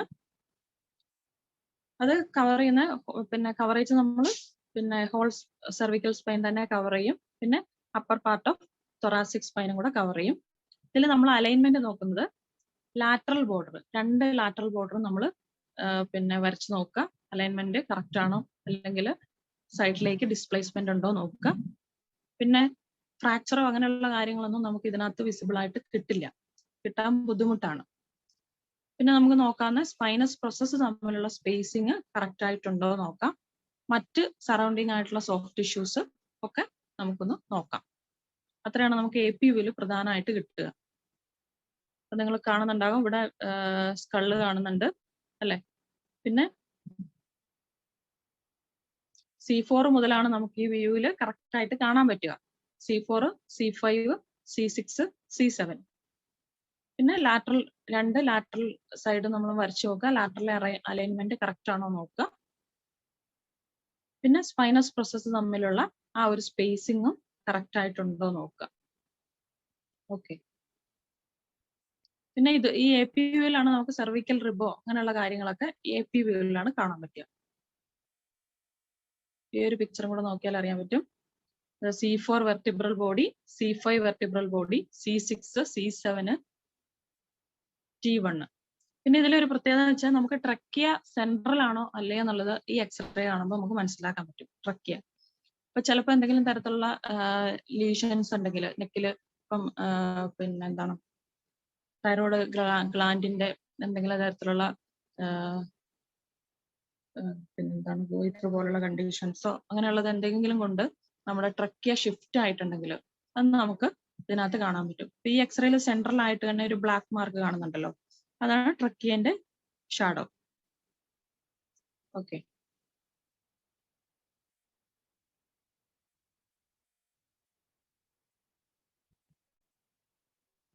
അപ്പം ലാറ്ററൽ വ്യൂവും അതുപോലെ തന്നെ നമ്മൾ AP വ്യൂവും കഴിഞ്ഞു. ഇനി ഓപ്പൺ മൗത്ത് വ്യൂ എന്ന് പറഞ്ഞൊരു വ്യൂ ഉണ്ട്. അത് നമുക്ക് അധികം ഉപകാരപ്പെടാറില്ല. നമുക്ക് അങ്ങനത്തെ അധികം കേസുകൾ വരാറില്ല. സാധാരണ C1 C2 ഡിസ്ലൊക്കേഷൻ അല്ലെങ്കിൽ ഫ്രാക്ചർ അങ്ങനെയുള്ള കണ്ടീഷൻസ്, സബ്ലക്സേഷൻസ് അങ്ങനെയുള്ള കണ്ടീഷൻസിലാണ് നമ്മൾ ഈ ഓപ്പൺ മൗത്ത് വ്യൂ എടുക്കുക. അപ്പം കൂടുതലും അങ്ങനെയുള്ള ഫ്രാക്ചേഴ്സ് ഒക്കെ തന്നെ അല്ലെങ്കിൽ ഡിസ്ലൊക്കേഷൻസ് ഒക്കെ തന്നെ C1 C2 റീജിയനിലൊക്കെ വരുന്നതെല്ലാം അൺസ്റ്റേബിൾ ആയിരിക്കും. നമുക്ക് സ്പൈനൽ ഇഞ്ചുറി 2 തരത്തിലാണുള്ളത്, സ്റ്റേബിൾ അൺസ്റ്റേബിൾ. ഇതെല്ലാം അൺസ്റ്റേബിൾ ആയിരിക്കും. അൺസ്റ്റേബിൾ നമുക്ക് മാനേജ് ചെയ്യാൻ പറ്റില്ല. അവര് നേരെ പിന്നെ ഒന്നെങ്കിൽ പേഷ്യന്റ് ഡെത്ത് ആയിട്ടുണ്ടാകും, അല്ലെങ്കിൽ അവർക്ക് ICU മാനേജ്മെന്റ് ഒക്കെ വേണ്ടുന്ന തരത്തിലുള്ള കണ്ടീഷൻ ആയിരിക്കും. അപ്പൊ നമുക്ക് അങ്ങനത്തെ കേസുകൾ അധികം കിട്ടാറില്ല. ഇപ്പൊ നമുക്ക് വാർഡിലൊരു കേസ് എടുപ്പുണ്ട്, അറ്റ്ലാന്റോ ആക്സിയൽ സബ്ലക്സേഷൻ ഒരു കേസ് കിടപ്പുണ്ട്. നിങ്ങൾക്ക് വേണമെങ്കിൽ ഒന്ന് പോയി കാണാം കേട്ടോ. മൈൽഡ് ആയിട്ടേ ഉള്ളൂ, അതുകൊണ്ടാണ് നമുക്ക് കിട്ടിയത്. അപ്പൊ ഓപ്പൺ മൗത്ത് വ്യൂ എന്ന് പറഞ്ഞാൽ C1 C2നെ ക്ലിയർ ആയിട്ട് നമുക്ക് ഇതിനകത്ത് കാണാൻ പറ്റും. C1 C2ന്റെ അലൈൻമെന്റ് അറിയാൻ പറ്റും. അതിൽ നമ്മൾ ശ്രദ്ധിക്കേണ്ട കാര്യം എന്ന് പറഞ്ഞാൽ നമ്മൾ പറഞ്ഞായിരുന്നു C1 C2ന് ഒരു ഡെൻസ് അല്ലെങ്കിൽ ഒഡൻഡോയിഡ് പ്രോസസ് ഉണ്ട് അല്ലെ. ഈ ഡെൻസ് C1ഉമായിട്ട് ആർട്ടിക്കുലേറ്റ് ചെയ്യുന്നത് ഓർക്കുന്നുണ്ടാവുമല്ലോ. അപ്പൊ ഈ ഡെൻസിന്ന് C1ന്റെ ലാറ്ററൽ മാസ് രണ്ടും ഈക്വൽ ഡിസ്റ്റൻസിലാണോ കിടക്കുന്നതെന്ന് നോക്കണം. പിന്നെ നോക്കേണ്ടത് C1ന്റെ C2ന്റെ ലാറ്ററൽ മാർജിൻ ഒന്ന് വരച്ചു നോക്കണം, ഒരേ ലൈനിൽ തന്നെയാണോ കിടക്കുന്നതെന്ന് നോക്കണം. അപ്പൊ ഇതിന്ന് നമുക്ക് C1ന്റെ ഫ്രാക്ചർ ഉണ്ടെങ്കിൽ നമുക്ക് ഏകദേശം മനസ്സിലാക്കാൻ പറ്റും. പിന്നെ ഈ പെഗിന്റെ ഫ്രാക്ചർ അല്ലെങ്കിൽ ഡെൻസിന്റെ ഫ്രാക്ചർ അതും നമുക്ക് ഈ ഓപ്പൺ മൗത്ത് വ്യൂവിൽ അറിയാൻ പറ്റും. അപ്പൊ ഈ എക്സ്റേയിൽ നിങ്ങൾ കാണുന്നുണ്ടാകും, ഈ കഴ്സർ വെച്ചേക്കുന്നതാണ് C1ന്റെ ഒരു ലാറ്ററൽ മാസ്, ഇത് ഒരു ലാറ്ററൽ മാസ്. അങ്ങനെ 2 ലാറ്ററൽ മാസ് 2 സൈഡിലായിട്ടും, ഇത് ഡെൻസ് അല്ലെങ്കിൽ ഒഡൻഡോയിഡ് പ്രോസസ്, അത് 2 സൈഡിലും ഈ ലാറ്ററൽ മാസുകൾ C1ന്റെ ലാറ്ററൽ മാസുകൾ ഈക്വൽ ഡിസ്റ്റൻസിലാണ് കിടക്കുന്നത് ഇല്ലേ. പിന്നെ നമ്മൾ C1ന്റെ C2ന്റെ ലാറ്ററൽ മാർജിനിലൂടെ ഒന്ന് വരച്ചു നോക്കുക. അപ്പൊ രണ്ടും അലൈൻമെന്റ് കറക്റ്റ് ആണ്, ഒരേ ലൈനിൽ തന്നെയാണ് കിടക്കുന്നത്. അപ്പൊ കുഴപ്പമൊന്നുമില്ല, നോർമലാണ്. ഓക്കെ, ഇത് C2, അതിന്റെ peg, lateral mass C1, lateral mass C1. ഇത്രയാണ് നമ്മൾ ഈ ഓപ്പൺ മൗത്ത് വ്യൂവിൽ ശ്രദ്ധിക്കാനുള്ളത്. അതെങ്ങനെയാ വെച്ചാൽ വാ തുറന്നു വെച്ചിട്ടാണ് നമ്മൾ എടുക്കുക. പേഷ്യന്റിനെ കിടത്തി വാ തുറന്നിട്ട് വായിൽ കൂടെ അങ്ങനെയാണ് എക്സ്റേ എടുക്കുക. പിന്നെ ചിലപ്പം ഈ ഓപ്പൺ മൗത്ത് വ്യൂ എടുക്കുമ്പോൾ പേഷ്യന്റിന് വേദനയൊക്കെ ഉണ്ടെങ്കിൽ ചിലപ്പോൾ തലയൊന്ന് ചെറുതായിട്ട് റൊട്ടേറ്റ് ചെയ്തു പോകാനൊരു സാധ്യതയുണ്ട്. അപ്പം ഈ റൊട്ടേറ്റ് ചെയ്ത് പോയിട്ടുണ്ടെങ്കിൽ ആ എക്സ്റേ നമുക്ക് എങ്ങനെ കണ്ടുപിടിക്കാൻ പറ്റുകയെന്ന് വെച്ചിട്ടുണ്ടെങ്കിൽ നോക്കിക്കോ. ഇതിപ്പം ലാറ്ററൽ മാസ് ഉണ്ട്, C1ന്റെ 2 ലാറ്ററൽ മാസ്, നടുക്കായിട്ട് ഡെൻസ് കാണാം, C2ന്റെ ബോഡി കാണാം അല്ലെ. C1 ഇത് നോക്കുമ്പോൾ ഈക്വൽ സ്പേസ് അല്ല, ഈ പോർഷനിൽ സ്പേസ് കുറവും ഈ പോർഷനിൽ സ്പേസ് കൂടുതലുമാണ്. ഇപ്പോഴത്തെ മാർക്ക് ചെയ്ത പിക്ചറിൽ നിങ്ങൾക്ക് കാണാൻ പറ്റും, A, B എന്ന് പറഞ്ഞ് മാർക്ക് ചെയ്തിട്ടുണ്ട് അല്ലെ. അപ്പൊ നമുക്ക് തോന്നും രണ്ടും ഈക്വൽ ഡിസ്റ്റൻസ് അല്ലല്ലോ, അപ്പൊ എന്തോ ഫ്രാക്ചറോ ഡിസ്ലൊക്കേഷനോ ഉണ്ടോ എന്ന് നമുക്കിങ്ങനെ തോന്നും. പക്ഷെ ആ സമയത്ത് നമ്മൾ നോക്കേണ്ടത് ഈ ലാറ്ററൽ മാർജിൻ വരച്ച് നോക്കാം. ലാറ്ററൽ മാർജിൻ വരച്ച് നോക്കുമ്പോൾ എങ്ങനെയാണ് കണ്ടോ, ഒരേ ലൈനിൽ തന്നെയാണ് കിടക്കുന്നത്. അതുകൊണ്ട് അതിൽ ഫ്രാക്ചർ ഒന്നുമില്ല. അപ്പൊ അത് എക്സ്റേ എടുത്തപ്പോൾ റൊട്ടേറ്റ് ചെയ്ത് പോയത് കൊണ്ടാണ് അങ്ങനെ സംഭവിച്ചത്. അപ്പൊ ഇതാണ് ഓപ്പൺ മൗത്ത് വ്യൂ. ഇനി സിമ്മേഴ്സ് വ്യൂ എന്ന് പറഞ്ഞൊരു വ്യൂ ഉണ്ട്. സിമ്മേഴ്സ് വ്യൂ എടുക്കുന്നത് കൂടുതലും ചിലപ്പോൾ നമ്മൾ എക്സ്റേ എടുക്കുമ്പോൾ ഈ C7T1 ജംഗ്ഷൻ ക്ലിയർ ആയിട്ട് കിട്ടില്ല. ആ സമയത്ത് എന്ത് ചെയ്യാന്ന് വെച്ചിട്ടുണ്ടെങ്കിൽ നമുക്ക് കിട്ടാത്തതിന്റെ കാരണം എന്ന് വെച്ചാൽ നമ്മുടെ ഷോൾഡറിന്റെ ആ ഏരിയ വന്നിട്ട് അവിടെ സൂപ്പർ ഇമ്പോസ്ഡ് ആയിട്ട് കിട്ടാത്തത്. അപ്പം സിമ്മേഴ്സിന്റെ ഒരു പൊസിഷൻ അറിയാലോ, ഒരു കൈ മുന്നോട്ടും ഒരു കൈ പുറകോട്ടും ഇങ്ങനെ ആക്കി വെക്കുമ്പോൾ ആ സ്പൈനിന്റെ അവിടുന്ന് ഈ പിന്നെ ബോൺസ് അല്ലെങ്കിൽ ഹ്യൂമറൽ ഹെഡ്സ് സ്പൈനിൽ നിന്നും എവേ ആയിരിക്കുന്ന ഒരു പൊസിഷനിൽ നമുക്ക് എക്സ്റേ എടുക്കാൻ പറ്റും. അപ്പൊ ആ C7T1 ജംഗ്ഷൻ ക്ലിയർ ആയിട്ട് കാണാൻ പറ്റും. അതിനു വേണ്ടിയിട്ടാണ് സിമ്മേഴ്സ് വ്യൂ എടുക്കുന്നത്. അത് നമ്മൾ ഈ പിന്നെ സെർവിക്കോ തൊറാസിക് ജംഗ്ഷനിൽ എന്തെങ്കിലും പ്രോബ്ലം ഉണ്ടെന്ന് തോന്നുന്നുണ്ടെങ്കിൽ അങ്ങനെയുള്ള കണ്ടീഷൻസിൽ എടുത്താൽ മതിയാവും. കുറച്ച് കാണുമ്പോൾ കുറച്ച് കോംപ്ലിക്കേറ്റഡ് ആയിട്ട് തോന്നും. നമ്മൾ ശ്രദ്ധിച്ച് കൗണ്ട് ചെയ്ത് അതിന്റെ ലാറ്ററൽ മാർജിനിലൂടെ 2 മാർജിനിലൂടെ ആന്റിയർ മാർജിനിലൂടെ പോസ്റ്റീരിയർ മാർജിനിലൂടെ വരച്ചു നോക്കുക. അലൈൻമെന്റ് കറക്റ്റ് ആണെന്ന് വരച്ചു നോക്കുക. അത് നോക്കി അത് നമുക്ക് മനസ്സിലാക്കാൻ പറ്റാവുന്നേ ഉള്ളൂ. ഈ കാണുന്നുണ്ടാവും ക്ലാവിക്കിൾ ഉണ്ട്, ഹ്യൂമറസ്. ഒരു കൈ മുകളിലോട്ട് പൊക്കി വെച്ചുകൊണ്ടാണ് ഹ്യൂമറസ് ഇങ്ങനെ മുകളിലോട്ട് ഇരിക്കുന്ന പോലെ കാണുന്നത്. ക്ലാവിക്കിള് ഒരു ഹ്യൂമറസ് കണ്ടോ താഴോട്ട്. അപ്പം ആ പിന്നെ സ്പൈനിന്റെ പോർഷൻ നമുക്ക് കുറച്ചും കൂടെ കാണാൻ പറ്റും. T1 C7T1 ജംഗ്ഷൻ ഒക്കെ നമുക്ക് കുറച്ചുകൂടെ ക്ലിയർ ആയിട്ട് കാണാൻ പറ്റും. അതാണ് സിമ്മേഴ്സ് വ്യൂ. ഇനി 2 വ്യൂയും കൂടെ ഉള്ളത് ലാറ്ററൽ ഒബ്ലിക്ക്. ലാറ്ററൽ ഒബ്ലിക്ക് എന്ന് പറഞ്ഞാൽ നമ്മളിപ്പം ലംബാർ സ്പൈനും സെർവിക്കൽ സ്പൈനും എക്സ്റേ നോക്കുമ്പോൾ ലംബാർ സ്പൈനിൽ എപ്പോഴും പറയാറില്ല എക്സിറ്റ് ഫൊറാമിന ആരോഗ്യം എന്നൊക്കെ പറഞ്ഞ് നമ്മൾ പറയാറുണ്ട്. അതായത് നെർവ് റൂട്ട് നമ്മുടെ സ്പൈനൽ കോഡിനെ എക്സിറ്റ് ചെയ്യുന്നത് ഈ ഇന്റർവെർട്ടിബ്രൽ ഫൊറാമൻ വഴിയാണ്, അല്ലെങ്കിൽ എക്സിറ്റ് ഫൊറാമന വഴിയാണ്. അതിന്റെ ആരോഗ്യം നമുക്ക് ലംബാർ സ്പൈനിൽ ക്ലിയർ ആയിട്ട് കാണാൻ പറ്റും, ലംബാർ സ്പൈനിന്റെ എക്സ്റേയില്. പക്ഷെ നമ്മൾ സെർവിക്കൽ സ്പൈനിന്റെ എക്സ്റേ നമ്മൾ ലാറ്ററൽ വ്യൂവിൽ എടുത്തപ്പം കാണുന്നുണ്ടായിരുന്നോ? അത് ക്ലിയർ ആയിട്ട് കാണില്ല.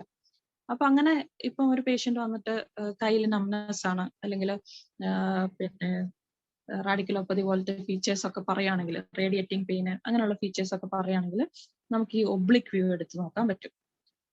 Oblique view lateral oblique right lateral എടുക്കാം, ലെഫ്റ്റ് ലാറ്ററൽ എടുക്കാം. എവിടെയാണ് സിംറ്റംസ് പറയുന്നത് അതിനനുസരിച്ച് എടുത്താൽ മതി. ഇപ്പൊ റൈറ്റ് സൈഡിലാണ് സിംറ്റംസ് എങ്കിൽ നമുക്ക് റൈറ്റ് ലാറ്ററൽ എടുക്കാം, അല്ലെങ്കിൽ ലെഫ്റ്റ് സൈഡിലാണ് സിംറ്റംസ് പറയുന്നത് ലെഫ്റ്റ് ലാറ്ററൽ എടുക്കാം. അപ്പൊ ഈ ഒബ്ലിക്ക് നമുക്ക് ഈ ഇന്റർവെർട്ടിബ്രൽ ഫൊറാമിനെ കുറച്ചും കൂടെ വിസിബിൾ ആയിട്ട് കാണാൻ പറ്റും. അപ്പം നമുക്കറിയാം ഓസ്റ്റിയോഫൈറ്റ്സ് ആന്റീരിയർ ആയിട്ടും പോസ്റ്റീരിയർ ആയിട്ടും ഡെവലപ്പ് ചെയ്യാം.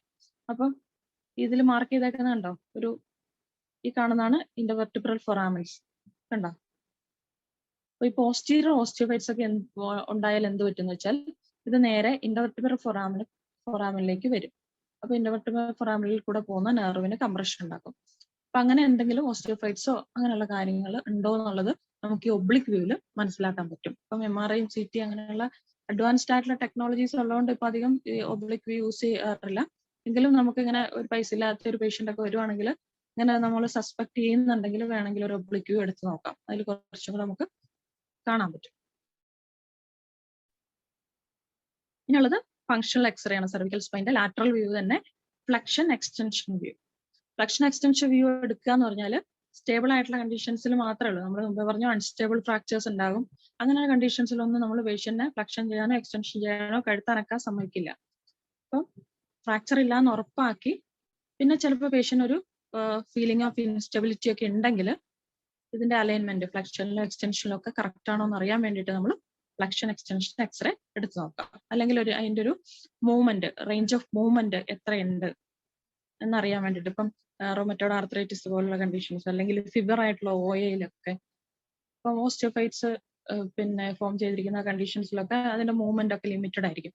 അപ്പൊ ആ റേഞ്ച് ഓഫ് മൂവ്മെന്റ് അറിയാനും അങ്ങനെ അതിനൊക്കെ വേണ്ടിയിട്ട് നമുക്ക് ലാറ്ററൽ വ്യൂ എടുക്കും.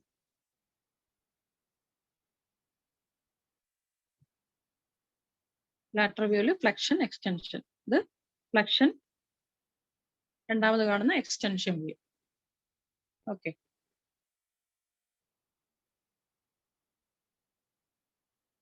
അപ്പൊ നമ്മൾ ഇത്രയും നേരം എല്ലാ വ്യൂസും പറഞ്ഞു കഴിഞ്ഞു. ഇത്രയും നേരം പറഞ്ഞതൊന്ന് ചുരുക്കി പറയാം.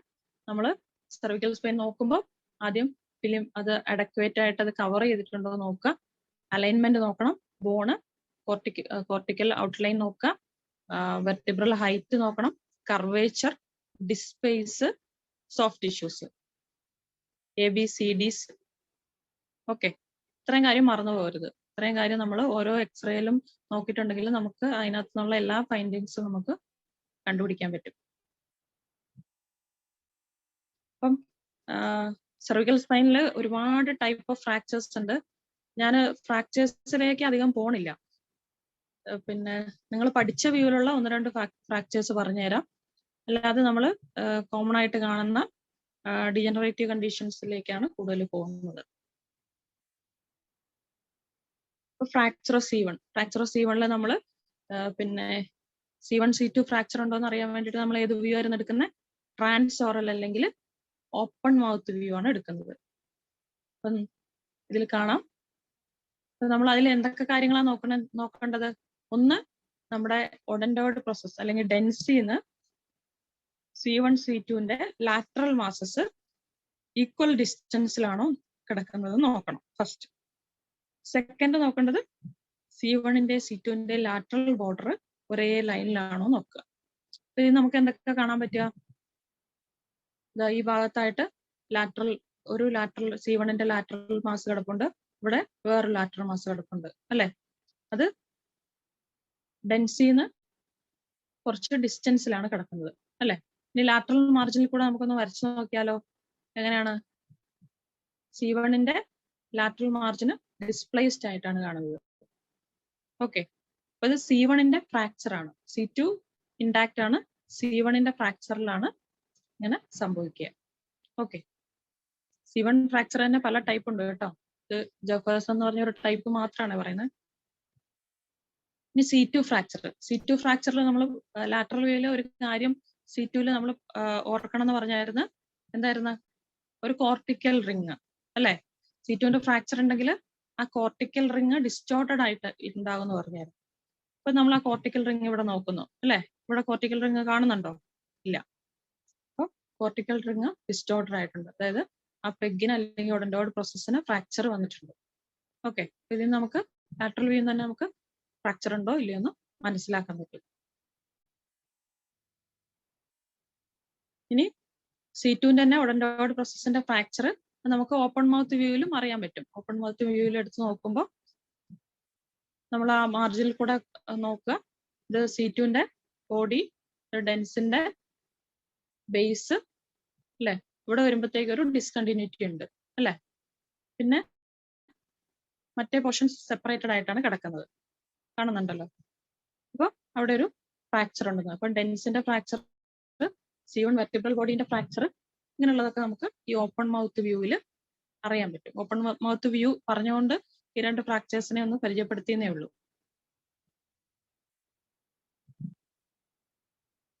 ഈ എക്സ്റേ നോക്കിക്കേ. ഇതില് കാണുന്ന ഫൈൻഡിങ്സ് മെസ്സേജ് അയക്കാം.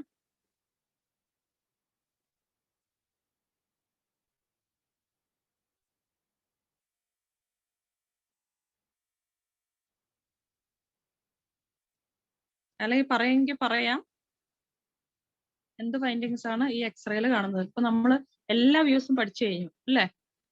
എങ്ങനെയാണ് എക്സ്റേ നോക്കേണ്ടത്? ഇപ്പൊ ലാറ്ററൽ വ്യൂ ആണ്. ലാറ്ററൽ വ്യൂവിൽ ABCD ഓർക്കുക, അഡക്വേറ്റ് ആണോ, അലൈൻമെന്റ് നോക്കുക, ബോൺ നോക്കുക, ബോണിന്റെ ഹൈറ്റ്, കോർട്ടിക്കൽ ലൈൻ നോക്കുക, കോർട്ടിക്കൽ ഔട്ട്ലൈന്, സോഫ്റ്റ് ടിഷ്യൂസ്. ഇതിൽ നിന്ന് എന്താണ് നിങ്ങൾക്ക് മനസ്സിലാകുന്നത്? എന്തെങ്കിലും ഫൈൻഡിങ്സ് കണ്ടോ?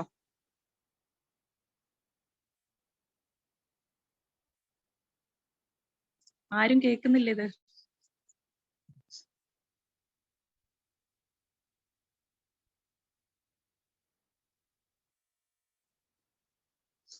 ആന്റീരിയർ അലൈൻമെന്റ് ആരോ എഴുതിയിട്ടുണ്ട്. പക്ഷെ അതെന്താ വെച്ചാല് ഈ ലിപ്പിംഗ് ഉള്ള കണ്ടീഷൻസിൽ അത് ആ ഓസ്റ്റിയോഫൈറ്റ്സ് ഉള്ളതുകൊണ്ട് അങ്ങനെ തോന്നണതാ. അല്ലാതെ ആന്റീരിയർ അലൈൻമെന്റിന് വലിയ കുഴപ്പമില്ല. C1 C2 C3 vertebral body നോക്കിയേ. ആരോ ആൻസർ ഇട്ടിട്ടുണ്ട്. C3 വെർട്ടിബ്രൽ ബോഡിന്റെ ആന്റീരിയർ പാർട്ടില് അല്ലെ, ആന്റീരിയർ ഇൻഫീരിയർ പാർട്ടില് ഒരു പോർഷൻ ഡിറ്റാച്ച്ഡ് ആയിട്ട് കാണുന്നുണ്ട് അല്ലെ. കാണുന്നുണ്ടോ? ഇങ്ങനത്തെ കേസുകൾ നമുക്ക് കിട്ടാറുണ്ട്, അതുകൊണ്ടാണ് കാണിച്ചത്. അപ്പൊ അതെന്ന് പറഞ്ഞാല് ടിയർ ഡ്രോപ്പ് ഫ്രാക്ചർ എന്ന് പറയും. Tear drop fracture. അപ്പൊ ടിയർ ഡ്രോപ്പ് ഫ്രാക്ചർ 2 തരത്തിലുണ്ട്. അപ്പം എക്സ്റേയിൽ കണ്ടെന്ന് തോന്നുന്നു. ഈ കാണുന്ന കണ്ടോ, ഈ ഒരു വി ഷേപ്പ് പോലെ കണ്ടില്ലേ, ഒരു പോർഷൻ ഡിറ്റാച്ച്ഡ് ആയിട്ട് കാണുന്നില്ലേ C3 വെർട്ടിബ്രൽ ബോഡിയിൽ. അതാ ടിയർ ഡ്രോപ്പ് ഫ്രാക്ചർ. ഇപ്പൊ ടിയർ ഡ്രോപ്പ് ഫ്രാക്ചർ 2 ടൈപ്സ് ഉണ്ട്. എക്സ്റ്റൻഷൻ ടിയർ ഡ്രോപ്പും ഫ്ലെക്ഷൻ ടിയർ ഡ്രോപ്പും. അതിലെ എക്സ്റ്റൻഷൻ ടിയർ ഡ്രോപ്പ് എന്ന് പറയുമ്പോൾ സ്മോൾ ഫ്രാഗ്മെന്റ് ആയിരിക്കും. ഒരു സഡൻ ആയിട്ടുള്ള ഒരു എക്സ്റ്റൻഷൻ വരുമ്പോഴത്തേക്കും ഈ ആന്റിരിയർ ലോഞ്ചിറ്റ്യൂഡിനൽ ലിഗമെന്റ് നമ്മൾ പഠിച്ചായിരുന്നല്ലോ, അത് പെട്ടെന്നൊരു സ്പാസം വന്ന് ഒരു അവൽഷൻ ഫ്രാക്ചർ, ഒരു പീസ് ഓഫ് ബോണ് അത് പിന്നെ പൊട്ടി മാറിപ്പോകുന്ന അവൽഷൻ ഫ്രാക്ചർ ആണ് വരിക.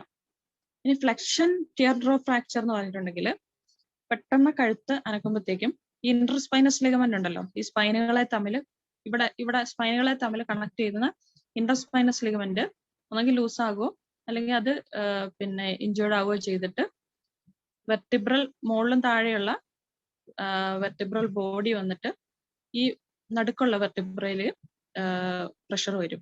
അപ്പൊ അതിന്റെ ആന്റീരിയർ പോർഷൻ കുറച്ചുകൂടെ വലിയ പീസ് ആയിരിക്കും. ഇത് എക്സ്റ്റൻഷൻ ടിയർ ഡ്രോപ്പ് പോലെ ആയിരിക്കില്ല. ഫ്ലെക്ഷൻ ടിയർ ഡ്രോപ്പിൽ കുറച്ചും കൂടെ വലിയൊരു പോർഷൻ ഡിറ്റാച്ച്ഡ് ആയിട്ട് വരും. അത് കൂടുതലും അൺസ്റ്റേബിൾ ആയിരിക്കും. അപ്പൊ ഫ്ലെക്ഷൻ ടിയർ ഡ്രോപ്പ് നമുക്ക് അധികം കിട്ടാറില്ല. എക്സ്റ്റൻഷൻ ടിയർ ഡ്രോപ്പ് നമുക്ക് ചില കേസുകളിൽ കാണാറുണ്ട്. ഓക്കെ,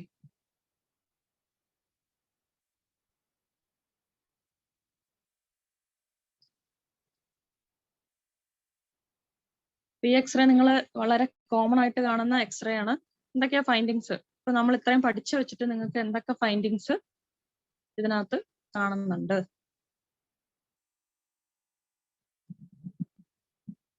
ആദ്യം അലൈൻമെന്റ് നോക്കുക. ബോണിന്റെ കോർട്ടിക്കൽ മാർജിനിൽ കൂടെ നോക്കുക. വെർട്ടിബ്രൽ ബോഡി ഹൈറ്റ് നോക്കുക. കർവേച്ചർ നോക്കുക. ഡിസ്പേസ് നോക്കുക. പിന്നെ സോഫ്റ്റ് ടിഷ്യൂസ് നോക്കുക.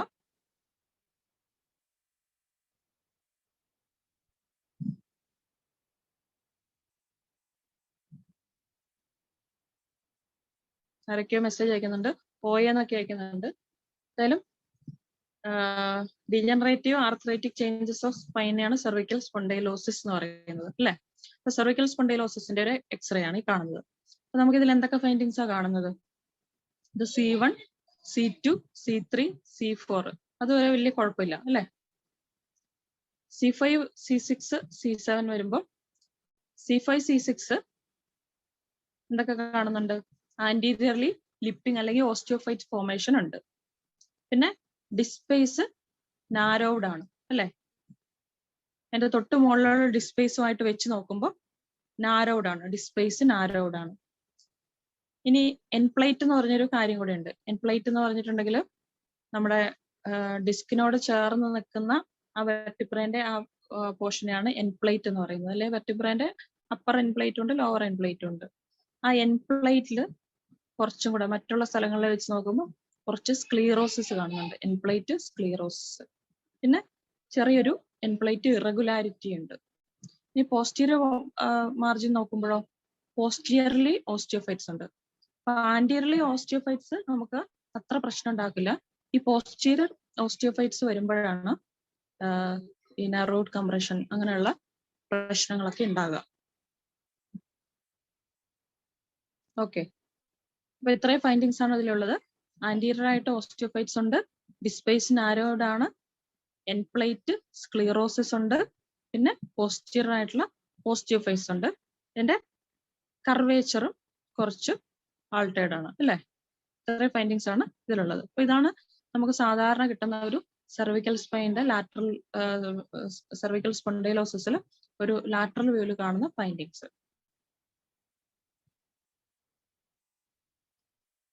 അപ്പൊ ഇതിനെ ഗ്രേഡ് ചെയ്തിട്ടുണ്ട്. ലാറ്ററൽ വ്യൂവിലുള്ള ഫൈൻഡിങ്സ് വെച്ചിട്ട് ഗ്രേഡ് ചെയ്തിട്ടുണ്ട്. എന്തായാലും നമുക്ക് പ്രധാനമായിട്ട് കാണുന്ന ഫൈൻഡിങ്സ് ഇതൊക്കെ ആയിരിക്കും. ഓസ്റ്റിയോഫൈറ്റ് ഫോർമേഷൻ ഉണ്ടാകും, ഇന്റർവെർട്ടിബ്രൽ ഡിസ്ക് ഹൈറ്റ് നാരോയിങ് അല്ലെങ്കിൽ disc space narrowing, vertebral endplate sclerosis. പിന്നെ ഗ്രേഡിങ് 0 to 4 ആണ് ചെയ്തേക്കുന്നത്. ഗ്രേഡ് 0 എന്ന് പറഞ്ഞാൽ നോർമൽ, അതിൽ ഡിജനറേറ്റീവ് ചേഞ്ചസ് ഒന്നുമില്ല. ഗ്രേഡ് 1 മിനിമൽ ആയിട്ടുള്ള ഓസ്റ്റിയോഫൈറ്റ് ഫോർമേഷൻ, മറ്റ് ചേഞ്ചസ് ഒന്നും കാണില്ല. ഇനി ഗ്രേഡ് 2 എന്ന് പറഞ്ഞിട്ടുണ്ടെങ്കിൽ എന്തായാലും ആന്റീരിയർ ഓസ്റ്റിയോഫൈറ്റ്സ് ഉണ്ടാകും, ഒരു mild reduction in intervertebral disc height, പിന്നെ സ്ക്ലീറോസിസിന്റെ എൻപ്ലേറ്റ് സ്ക്ലീറോസിസ് സ്റ്റാർട്ട് ചെയ്തിട്ടുണ്ടാകും. ഗ്രേഡ് 3 ആകുമ്പോൾ അത് മോഡറേറ്റ് എന്ന് പറയാം. അവിടെ എന്തായാലും ആന്റിയർ ഓസ്റ്റിയോഫൈറ്റ് ഫോർമേഷൻ ഉണ്ടായിരിക്കും. മോഡറേറ്റ്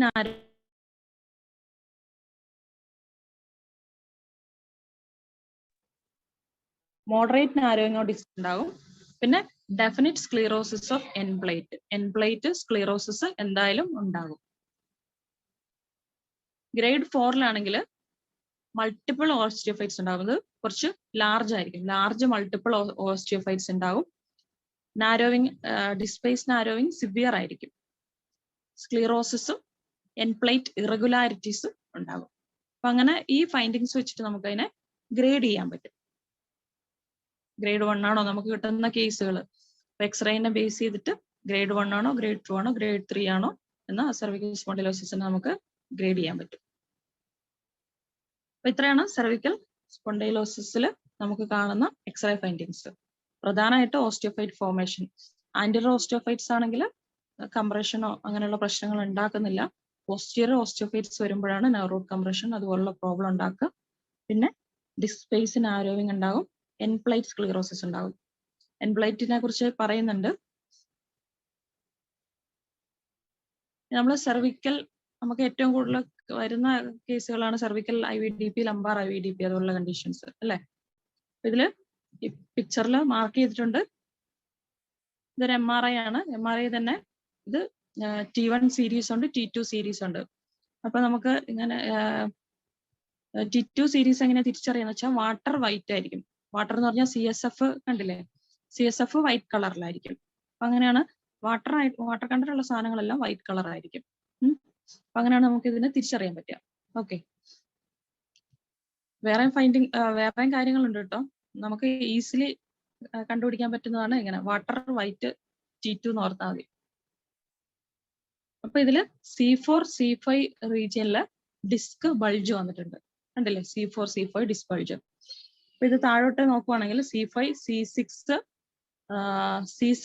C7നും T1നും ഇടയ്ക്കുള്ള ഡിസ്ക് കണ്ടില്ലേ, അതാണ് ഒരു നോർമൽ ഡിസ്ക്. അതായത് ഡിസ്ക് എന്ന് പറഞ്ഞാൽ ഹൈഡ്രേറ്റഡ് ആയിട്ടുള്ള ഒരു സാധനമാണ്.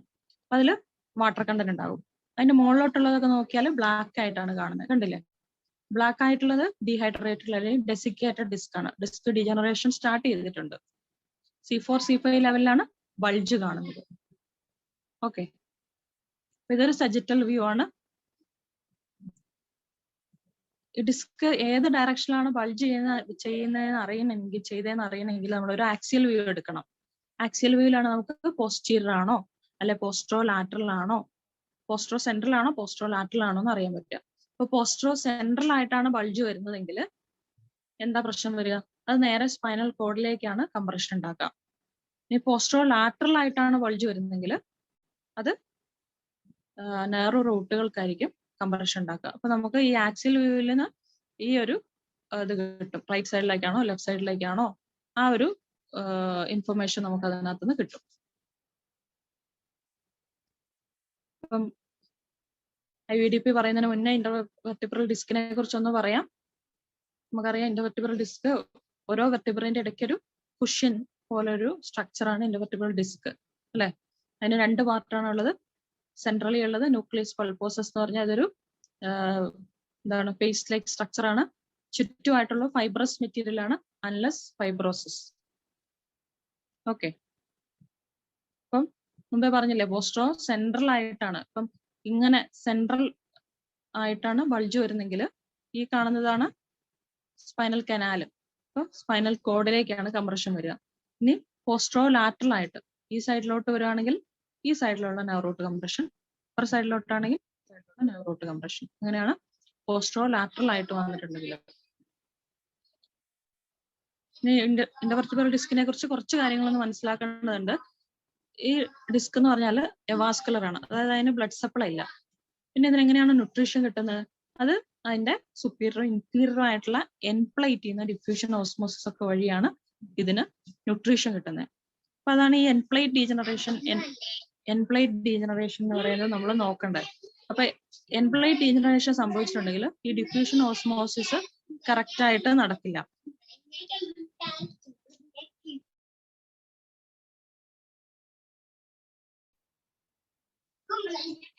അപ്പം ഡിഫ്യൂഷനും ഓസ്മോസിസും കറക്റ്റ് ആയിട്ട് നടക്കില്ല. അങ്ങനെ ഡിസ്കിന് ആവശ്യമായിട്ടുള്ള ന്യൂട്രീഷൻ കിട്ടാതെ അതിന് ഡിജനറേറ്റീവ് ചേഞ്ചസ് വരും. അപ്പൊ അതാണ് ഈ നമ്മുടെ എൻ പ്ലേറ്റ് ഡീജനറേഷനും ഈ ഡിസ്കിന്റെ ഡീജനറേഷനും തമ്മിലുള്ള ബന്ധം.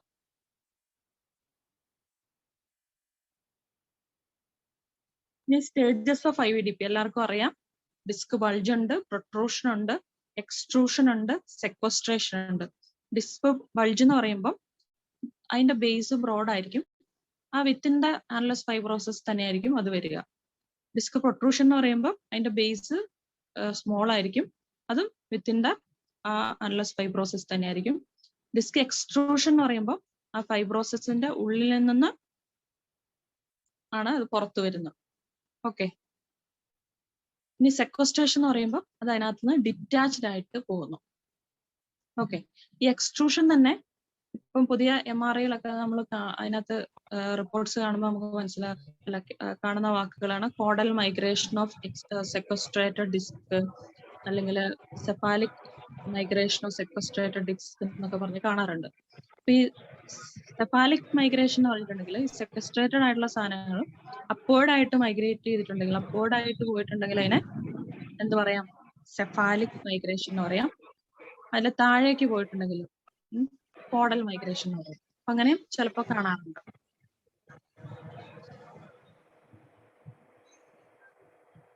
ഇനി ഒരു പിക്ചർ കാണുമ്പോൾ നിങ്ങൾക്ക് ഡിസ്കിന് വരുന്ന പത്തോളജീസിനെ കുറിച്ച് ഏകദേശം ഒരു ഐഡിയ ആകും. ആദ്യം കാണുന്നത് ഒരു നോർമൽ ഡിസ്ക്, രണ്ട് ഡീജനറേറ്റർ അല്ലെങ്കിൽ ഡീഹൈഡ്രേഷൻ ഡീജനറേഷൻ സ്റ്റാർട്ട് ചെയ്തിട്ടുള്ള ഒരു കണ്ടീഷൻ. പിന്നെ മൂന്നാമതായിട്ട് കാണുന്നത് ബൾജാണ്.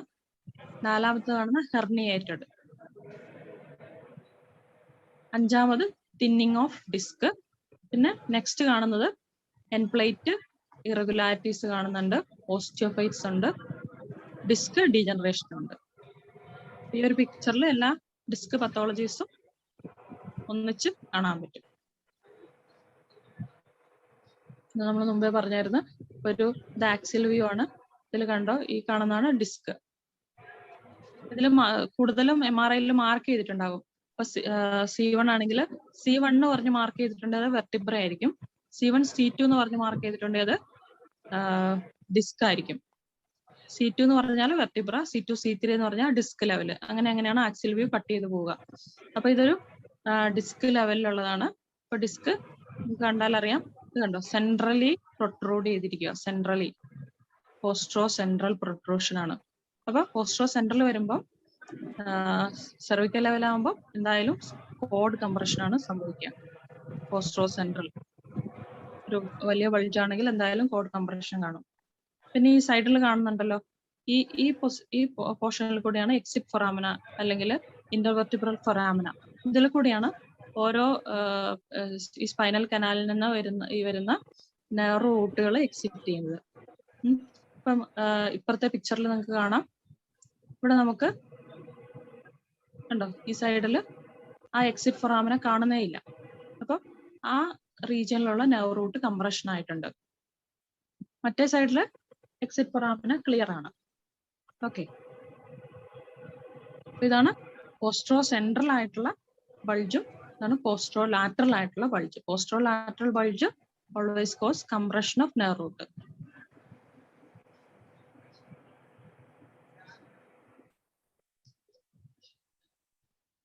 എത്രയാണ് IVDP പറയാനുള്ളത്.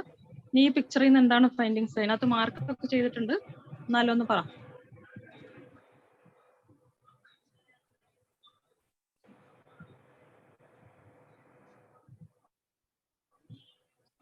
ഡിസ്ക് ബൾജ് തന്നെയാണ് അല്ലേ? കാണുന്നുണ്ടല്ലോ, C2 C3 C4 C5 C4 ലെവലിലാണ് ഡിസ്ക് ബൾജ് വന്നത്. അതിന്റെ തന്നെ ആക്സിൽ, ഇത് സജിറ്റൽ, ഫസ്റ്റ് കാണുന്ന സജിറ്റൽ വ്യൂ, സെക്കൻഡ് കാണുന്ന ആക്സിൽ വ്യൂ. ആക്സിൽ വ്യൂവിൽ നോക്കുമ്പോൾ അത് ഈ സൈഡിലേക്ക് വന്ന് നെർവ് റൂട്ട് കംപ്രഷൻ. ഈ കാണുന്നതാണ് നെർവ് റൂട്ട്, കാണുന്നുണ്ടോ? ഈ കാണുന്ന നെർവ് റൂട്ട്, ഇവിടെ ഈ സൈഡിൽ നെർവ് റൂട്ട് കംപ്രഷൻ ഈ ബൾജ് ഉണ്ടാക്കിയേക്കുന്നു. ഡിസ്ക് ബൾജ് കൊണ്ട് നെർവ് റൂട്ട് കംപ്രഷൻ ഉണ്ടാക്കിയേക്കുന്നു. അപ്പൊ ഈ ബൾജ് കൊണ്ട് റൂട്ട് കംപ്രഷൻ ആണ് ഉണ്ടാക്കിയതെങ്കിൽ പറയുന്നതാണ് സെർവിക്കൽ റാഡിക്കുലോപ്പതി. അപ്പൊ ഏത് നെർവ് റൂട്ടാണോ കംപ്രസ്ഡ് ആയിരിക്കുന്നത് ആ അത് സപ്ലൈ ചെയ്യുന്ന ഏരിയാസിൽ ചിലപ്പം ടിംഗ്ലിംഗ് ആയിരിക്കും, നംനെസ് ആയിരിക്കും, ബേണിംഗ് സെൻസേഷൻ ആയിരിക്കും, ചിലപ്പോൾ സിവിയർ പെയിൻ ആയിരിക്കും. അപ്പൊ അങ്ങനെയുള്ള പലതരത്തിലുള്ള സിംറ്റംസ് ആയിരിക്കും പേഷ്യന്റ് ഡെവലപ്പ് ചെയ്യാം. ഓക്കെ, അപ്പൊ നമുക്ക് മുമ്പേ വെർട്ടിബ്രൽ ബോഡിയും സ്പൈനൽ നെർവും തമ്മിലുള്ള ഒരു റിലേഷൻ ഞാൻ കാണിച്ചിരുന്നു, ഓർക്കുന്നുണ്ടോ? C3 C4ലാണ് കംപ്രഷൻ എങ്കിൽ ഏത് നെർവ് റൂട്ടായിരിക്കും അഫക്റ്റഡ്? C4 ആയിരിക്കും. C4 നെർവ് റൂട്ടിനായിരിക്കും കംപ്രഷൻ ഉണ്ടാക്കുക. ഓക്കെ, അപ്പോൾ 8 pair of cervical nerve root ആണുള്ളത്. ഇന്റർവെർട്ടിബ്രൽ ഫൊറാമിനിൽ കൂടിയാണത് പുറത്തേക്ക് വരുന്നത്. അപ്പം ഒന്നെങ്കിൽ പ്രൊലാപ്സ്ഡ് ആയിട്ടുള്ള ഒരു ഡിസ്ക് ആയിരിക്കാം, അല്ലെങ്കിൽ ഒരു പോസ്റ്റുറൽ ആയിട്ടുള്ള ഓസ്റ്റിയോഫൈറ്റ്സ് ആയിരിക്കാം, അല്ലെ ഡിസ്ക് ഓസ്റ്റിയോഫൈറ്റ് കോംപ്ലക്സ് എന്ന് പറയുന്ന ഒരു ഇതുണ്ട്. അപ്പൊ ഇങ്ങനെയുള്ള എന്തെങ്കിലും ആയിരിക്കും ഈ കംപ്രഷൻ ഉണ്ടാക്കുന്നത്.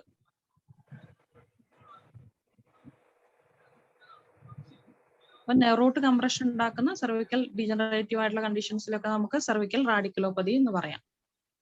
ഓക്കെ,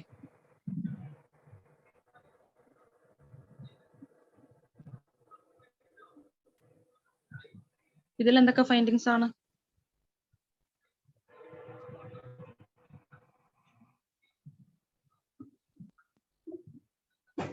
MRI ആണ്, വാട്ടർ CSF വൈറ്റ് ആണ്, T2 ഇമേജ് ആണ്,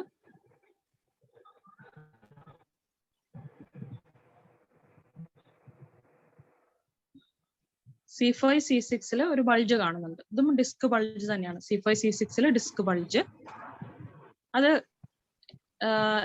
കംപ്രഷൻ ഓഫ് സ്പൈനൽ കോഡ് അല്ലെ, സ്പൈനൽ കോഡ് കംപ്രഷൻ ഉണ്ടാക്കിയേക്കാണ്.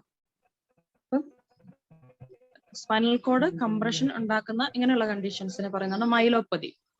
ഇപ്പൊ നെർവ് റൂട്ട് അഫക്ട് ചെയ്ത നമ്മൾ പറയും radiculopathy. When it cause compression of spinal cord, it is known as myelopathy. Okay, cervical myelopathy അല്ലെങ്കിൽ cervical compressive myelopathy, cervical degenerative myelopathy പല പേരിലും പറയാറുണ്ട്.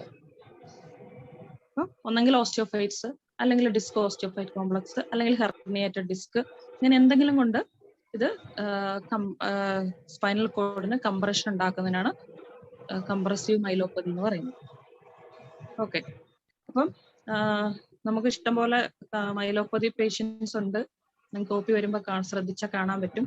ഇപ്പൊ പേഷ്യൻസ് പ്രസന്റ് ചെയ്യുന്നതെന്ന് വെച്ചാൽ ഒന്ന് പെയിൻഫുൾ ആയിട്ടുള്ള നെക്ക് പെയിൻ ഉണ്ടാകും, നെക്ക് സ്റ്റിഫ്നെസ് ഉണ്ടാകും, പിന്നെ ഇതുപോലെ radicular pain, upper limb weakness, wasting of muscles ഉണ്ടാകും, പിന്നെ സ്പാസ്റ്റിക് ഗെയിറ്റ് ആയിരിക്കും.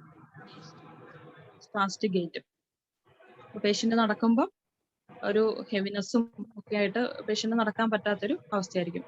നമ്മള് പിന്നെ കൂടുതലും ബൈലാറ്ററൽ ആയിട്ടായിരിക്കും പ്രസന്റേഷൻ. പിന്നെ ഇതിന്റെ സിംറ്റംസ് എന്ന് പറഞ്ഞിട്ടുണ്ടെങ്കിൽ എത്രമാത്രം കംപ്രഷൻ ഉണ്ടാക്കുന്നു, സ്പൈനൽ കോഡിന്റെ കംപ്രഷൻ ഏത് ഏരിയയിൽ എത്രമാത്രം കംപ്രഷൻ ഉണ്ടാക്കുന്നു, ഏത് ട്രാക്റ്റിനെ അഫക്ട് ചെയ്യുന്നു, അതിനൊക്കെ അനുസരിച്ചിരിക്കും ഇതിന്റെ സിംറ്റംസ്. എന്നാലും നമുക്ക് കാണാവുന്ന കൂടുതലും ഇതുപോലുള്ള ഗേറ്റ് ഡിസ്റ്റർബൻസ് ഉണ്ടാകും, സ്പാസ്റ്റിക് ഗേറ്റ് ഉണ്ടാകും, weakness and heaviness of lower limb ഉണ്ടാകും, അപ്പർ ലിംബിൽ വീക്ക്നെസ് ഉണ്ടാകും, വേസ്റ്റിംഗ് ഉണ്ടാകും, പെയിൻ ഉണ്ടാകും. ഓരോ പേഷ്യന്റിനും ഓരോ തരത്തിലുള്ള സിംറ്റംസ് ആയിരിക്കും. ഇപ്പൊ അടുത്തൊരു പിക്ചറിൽ പ്രോസസ് ഓഫ് മൈലോപ്പതി ഒന്ന് എല്ലാം കൂടി ഒന്ന് ഒന്നിച്ച് കാണാൻ പറ്റും. ഇതില് ഫസ്റ്റ് കാണുന്നത് ഞാൻ നിങ്ങളോട് ആദ്യം പറഞ്ഞായിരുന്ന ലിഗമെന്റം ഫ്ലേവം, ഓർക്കുന്നുണ്ടോ? ആന്റിയർ longitudinal ligament, posterior longitudinal ligament, പിന്നെ ഇന്റർ സ്പൈനസ് ലിഗമെന്റ് അല്ലെ, അങ്ങനെ കുറെ ന്യൂക്കൽ ലിഗമെന്റ്, അതൊക്കെ പഠിച്ചു ഓർക്കുന്നില്ലേ? അതിന്റെ കൂടെ ഒരു ലിഗമെന്റം ഫ്ലേവം എന്ന് പറഞ്ഞിട്ടുണ്ടായിരുന്നു. ലിഗമെന്റം ഫ്ലേവം എന്ന് പറഞ്ഞാൽ നമ്മുടെ സ്പൈനിന്റെ ലാമിനുകളെ തമ്മിൽ കണക്ട് ചെയ്ത പോസ്റ്റീരിയർ ആയിട്ട് കാണുന്നതാണ് ലിഗമെന്റം ഫ്ലേവം.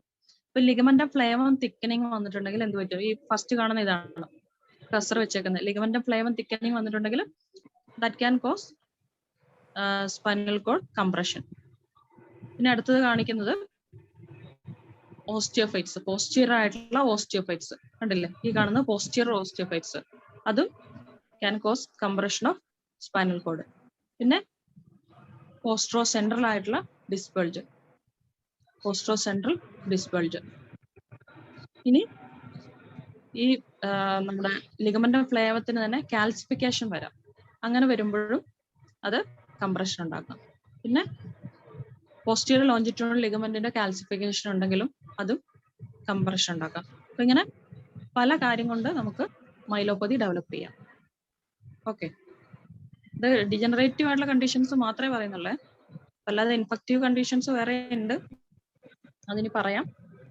ഇതൊക്കെയാണ് ഒരു ഡീജനറേറ്റീവ് ആയിട്ടുള്ള സെർവിക്കൽ സ്പൈനിൽ പിന്നെ മൈലോപ്പതി ഡെവലപ്പ് ചെയ്യാനുള്ള ഒരു കാരണം. ഒന്നെങ്കിൽ ഇതൊരു ലിഗമെന്റ് ഓഫ് ഫ്ലേവം തിക്കനിങ് ആയിരിക്കാം, അല്ലെങ്കിൽ പോസ്റ്റീരിയർ ഓസ്റ്റിയോഫൈറ്റ്സ് ആയിരിക്കാം, അല്ലെങ്കിൽ ഹെർണിയേറ്റഡ് ഡിസ്ക് ആകാം, അല്ലെങ്കിൽ കാൽസിഫിക്കേഷൻ ഓഫ് സറൗണ്ടിങ് ലിഗമെന്റ്സ് ആകാം, ലിഗമെന്റ് ഓഫ് ഫ്ലേവോ അല്ലെങ്കിൽ പോസ്റ്റീരിയർ ലോഞ്ചിറ്റ്യൂണൽ ലിഗമെന്റിന്റെ കാൽസിഫിക്കേഷനോ ആകാം.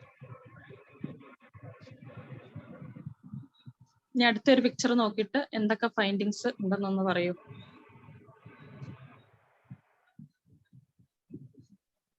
C1 കാണുന്നുണ്ട് അല്ലേ? C2, C3 നോക്കുമ്പോൾ C3ന്റെ ആന്റിരിയർ പോർഷൻ നമുക്ക് കാണുന്നില്ല അല്ലേ? ആന്റിരിയർ പോർഷൻ കാണുന്നില്ല അല്ലേ? അലൈൻമെന്റും നോർമൽ അല്ല അല്ലേ? ഇതിന്റെ തന്നെ ഒരു MRI ആണ് നെക്സ്റ്റ് കാണുന്നത്. അതിൽ കാണുമ്പോൾ കോഡ് കംപ്രഷൻ ഉണ്ട് അല്ലേ?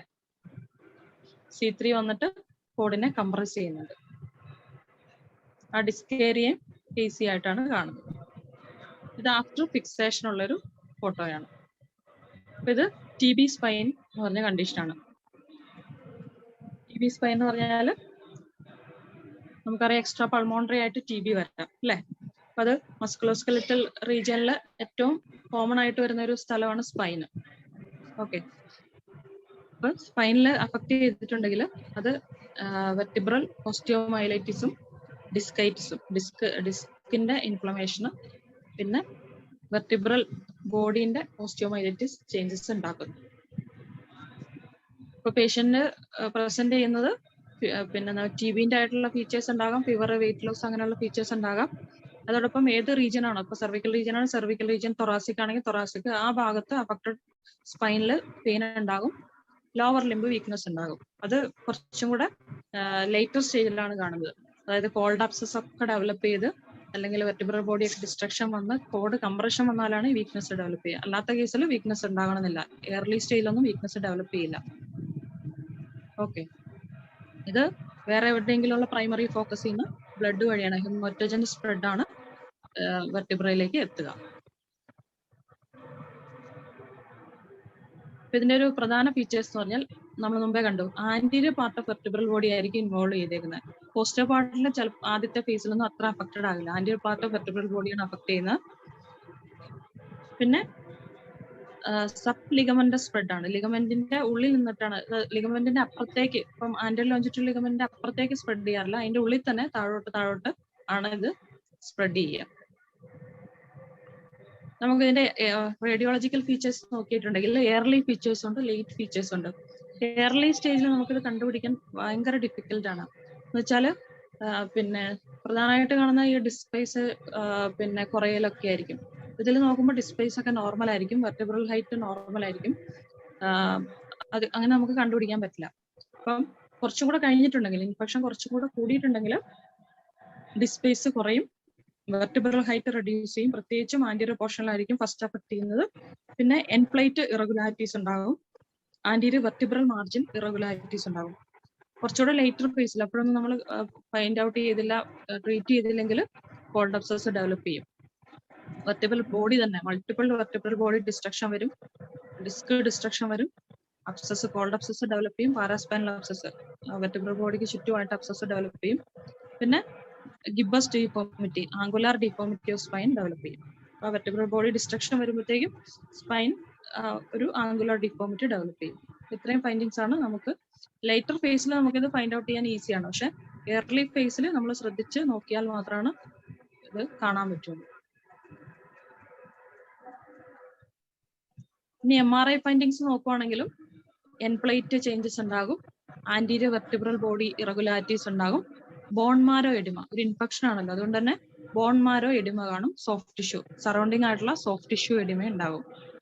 ലേറ്റർ ഫേസിൽ vertebral body destruction, disc destruction, paraspinal cold abscess, അത് വെൽ സർക്കംസ്ക്രൈബ്ഡ് ആയിരിക്കും, കറക്റ്റ് ആയിട്ട് അത് ഡിമാർക്കേറ്റ് ചെയ്തിട്ട് നമുക്ക് കാണാൻ പറ്റും.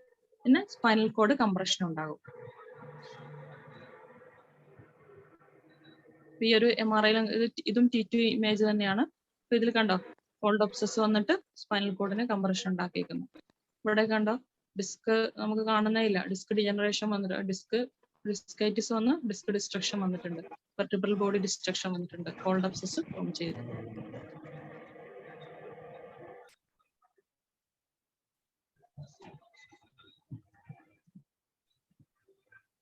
ഈ എക്സ്റേന്ന് എന്തൊക്കെയാണ് നിങ്ങൾക്ക് മനസ്സിലാക്കാൻ പറ്റുന്നത്?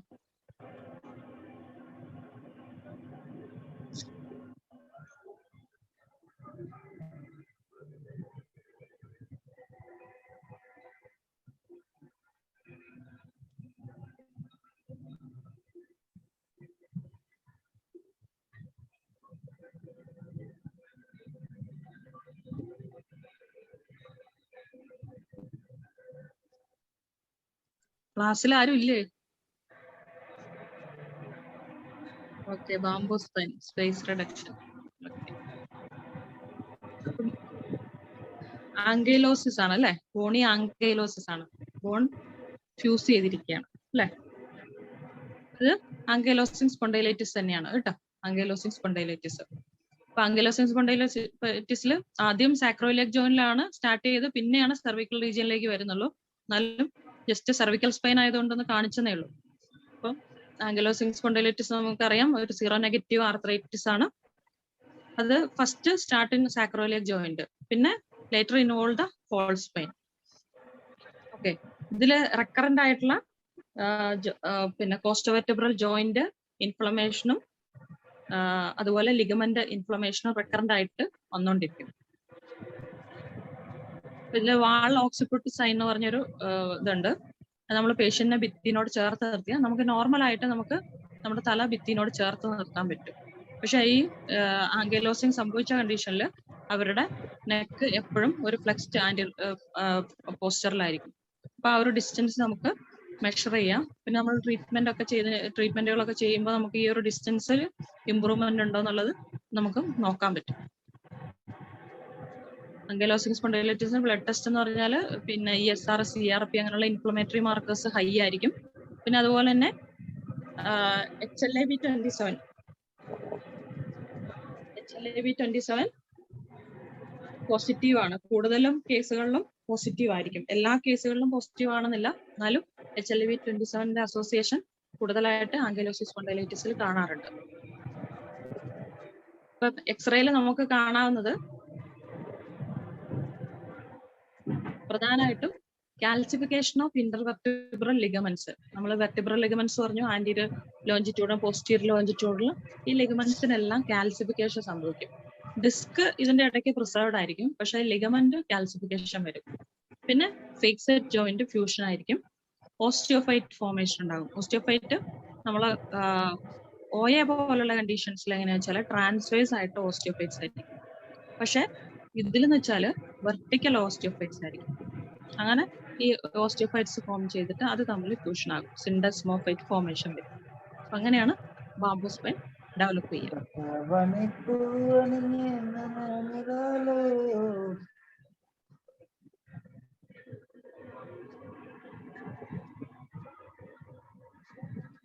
നെക്സ്റ്റ് വൺ, എക്സ്റേന് എന്ത് ഫൈൻഡിങ്സ് ആണ് കാണുന്നത്?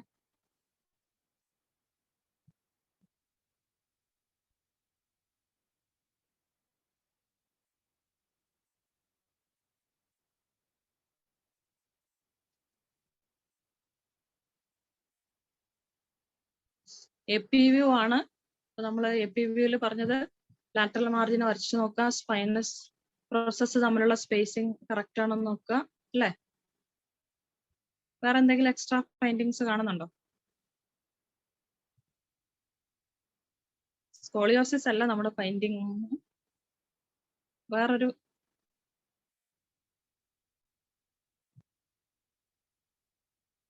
അതാണ് സെർവിക്കൽ റിബ് കേട്ടോ.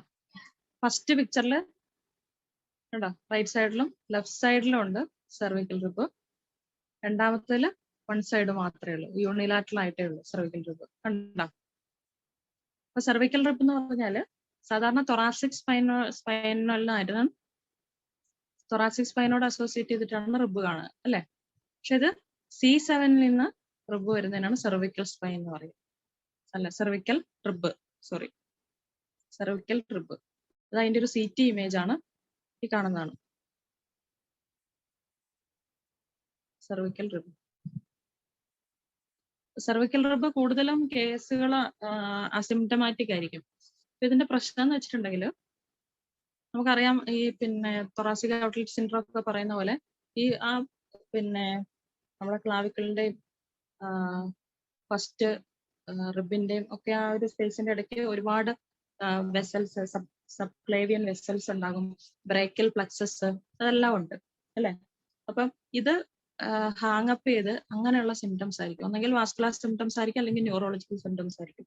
വാസ്കുലർ സിംറ്റം എന്ന് പറഞ്ഞാൽ പിന്നെ എന്താണ്, സബ്ക്ലേവിയൻ സ്റ്റീലിംഗ് എന്നൊക്കെ പറഞ്ഞുള്ള കണ്ടീഷൻസ് ഒക്കെ വരാം. അപ്പം കയ്യിലോട്ടുള്ള ബ്ലഡ് സപ്ലൈ ഒക്കെ കുറഞ്ഞ് അതൊക്കെ പെട്ടെന്ന് ഒരു മെഡിക്കൽ എമർജൻസി എന്നുള്ള രീതിയിൽ പെട്ടെന്ന് തന്നെ അത് ട്രീറ്റ് ചെയ്യും. ഈ ന്യൂറോളജിക്കൽ സിംറ്റംസ് ചിലപ്പോൾ നംനെസ്, ടിംഗ്ലിങ്, അങ്ങനെയുള്ള സിംറ്റംസ് ആയിരിക്കും.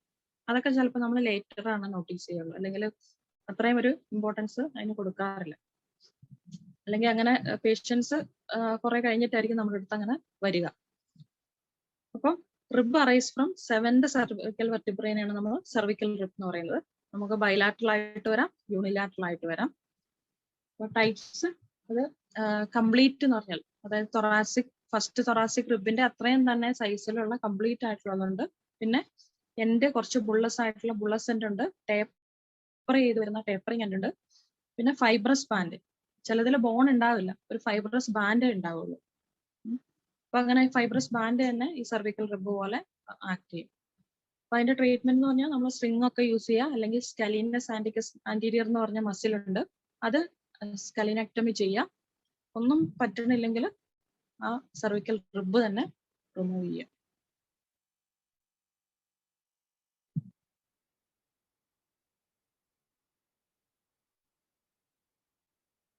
ഇനി അടുത്ത ഒരു എക്സ്റേ, അതിനകത്ത് എന്താ ഫൈൻഡിങ്സ് കാണുന്നത് ഈ എക്സ്റേയിൽ?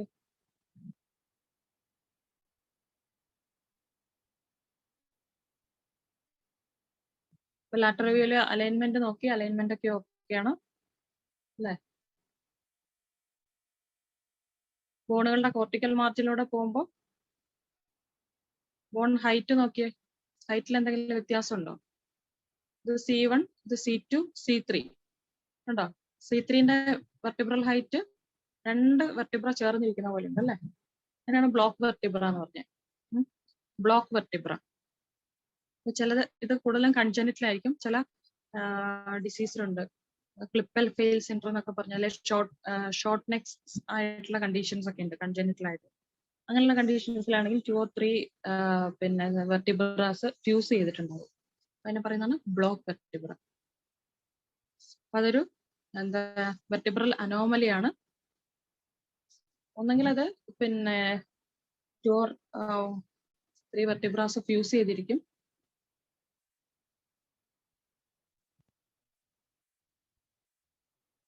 അപ്പൊ അതിന്റെ നമ്മൾ MRI എടുത്ത് നോക്കുമ്പോൾ അതിനകത്ത് ഒരു പ്രത്യേക ഫൈൻഡിങ്സ് കാണുന്നുണ്ട്. അതിനാണ് വാസ്പ് വേസ്റ്റ് സൈൻ എന്ന് പറയും. വാസ്പ് എന്ന് പറഞ്ഞാൽ ഈ കുളവീനെ കണ്ടിട്ടുണ്ടാവുമല്ലോ, അതിന്റെ വേസ്റ്റ് എന്ന് പറഞ്ഞാൽ തിന്നായിരിക്കും അല്ലെ. അപ്പർ പാർട്ട് ലോവർ പാർട്ടിനെ കൂടെ കമ്പയർ ചെയ്യുമ്പോൾ അതിന്റെ വേസ്റ്റ് തിന്നായിരിക്കും. അതുപോലെ വാസ്പ് വേസ്റ്റ് എന്ന് പറഞ്ഞൊരു സൈൻ ഉണ്ട്. അപ്പൊ അതൊന്ന് നോക്കിയാൽ അറിയാം, ഈ ഫ്യൂസ്ഡ് ആയിട്ടുള്ള വെർട്ടിബ്രന്റെ ആ ഏരിയ അതിന്റെ അപ്പർ പാർട്ട് ലോവർ പാർട്ടിനേക്കാളും തിന്നായിട്ട് കാണുന്ന ഒരു കണ്ടീഷനാണ് വാസ്പ് വേസ്റ്റ് സൈൻ. ഓക്കെ, അപ്പൊ ഇത്രയുമാണ് നമ്മൾ ഡിജനറേറ്റീവ് ആയിട്ടുള്ള കണ്ടീഷൻസ്. പിന്നെ വരുന്നത് പിന്നെ ഇതിൽ ഞാൻ 2-3 കണ്ടീഷൻസ് ഇൻക്ലൂഡ് ചെയ്യാത്തതുണ്ട്. അത് ഒന്ന് സെക്കൻഡറി മെറ്റാസ്റ്റാസ് ആണ്. അതില് ലൈസിസ് ഓഫ് പിന്നെ ബോൺ ആയിരിക്കും കാണുക, ബോൺ ലൈസിസ് ഉണ്ടാകും. പിന്നെ മൾട്ടിപ്പിൾ മൈലോമ എന്ന് പറഞ്ഞിട്ടുള്ള കണ്ടീഷൻ, അതെന്ന് പറഞ്ഞാല് പിന്നെ ബോൺ മാരോ ക്യാൻസർ ആണ്, പ്ലാസ്മ സെൽ ക്യാൻസർ ആണ് മൾട്ടിപ്പിൾ മൈലോമ എന്ന് പറയുന്നത്. മൾട്ടിപ്പിൾ മൈലോമയില് ഇതുപോലെ തന്നെ ബോൺ മാരോന്റെ ഇതിൽ വന്ന ക്യാൻസർ വന്ന വെർട്ടിബ്രൽ ബോഡി ഡിസ്ട്രക്ഷൻസ് വരും. അപ്പൊ അതിലും വെർട്ടിബ്രൽ ബോഡി ലൈസിസ് ആണ് കാണുക. പിന്നെ മറ്റേ ബ്ലഡിൽ നോക്കുമ്പോൾ ഹൈ ESR ഉണ്ടാകും, പിന്നെ HB കുറവായിരിക്കും. പിന്നെ കാണുന്നത് നമ്മൾ പ്രോട്ടീൻ ഇലക്ട്രോപോറസിസ് എന്ന് പറഞ്ഞ ടെസ്റ്റുകളൊക്കെ ചെയ്യുമ്പോൾ ഇൻവാൻ പ്രോട്ടീൻ കാണാം. അങ്ങനെയുള്ള മറ്റു ടെസ്റ്റുകളിൽ നിന്നൊക്കെ നമുക്ക് അതിനെ ഡിഫറൻഷിയേറ്റ് ചെയ്യാൻ പറ്റും. ഓക്കെ, ഇത്രയാണ് പ്രധാനമായിട്ട് നമ്മൾ വരുന്ന ഡീജനറേറ്റീവ് ആയിട്ടുള്ള സെർവിക്കൽ സ്പൈൻ കണ്ടീഷൻസ്. അവസാനത്തെ ഒരു ക്വസ്റ്റ്യൻ, ഇതിന്റെ ആൻസർ നിങ്ങൾക്ക് പറയാനുള്ളത്.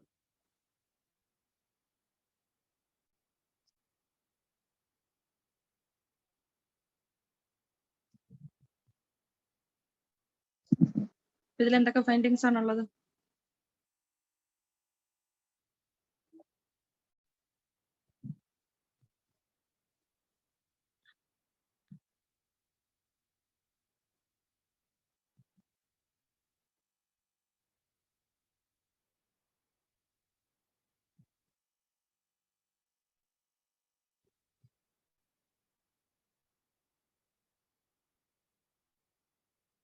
ഓക്കെ, ലിപ്പിക് ഉണ്ട്, സ്പേസ് റിഡക്ഷൻ ഉണ്ട്. ഏത് ലെവലിലാണെന്നും കൂടെ പറയണം. അങ്ങനെ പറഞ്ഞു പഠിച്ചാൽ നമ്മൾ C1 ലെവൽ, C2 C3 ആണോ, C3 C4 ആണോ, C4 C5 ആണോ?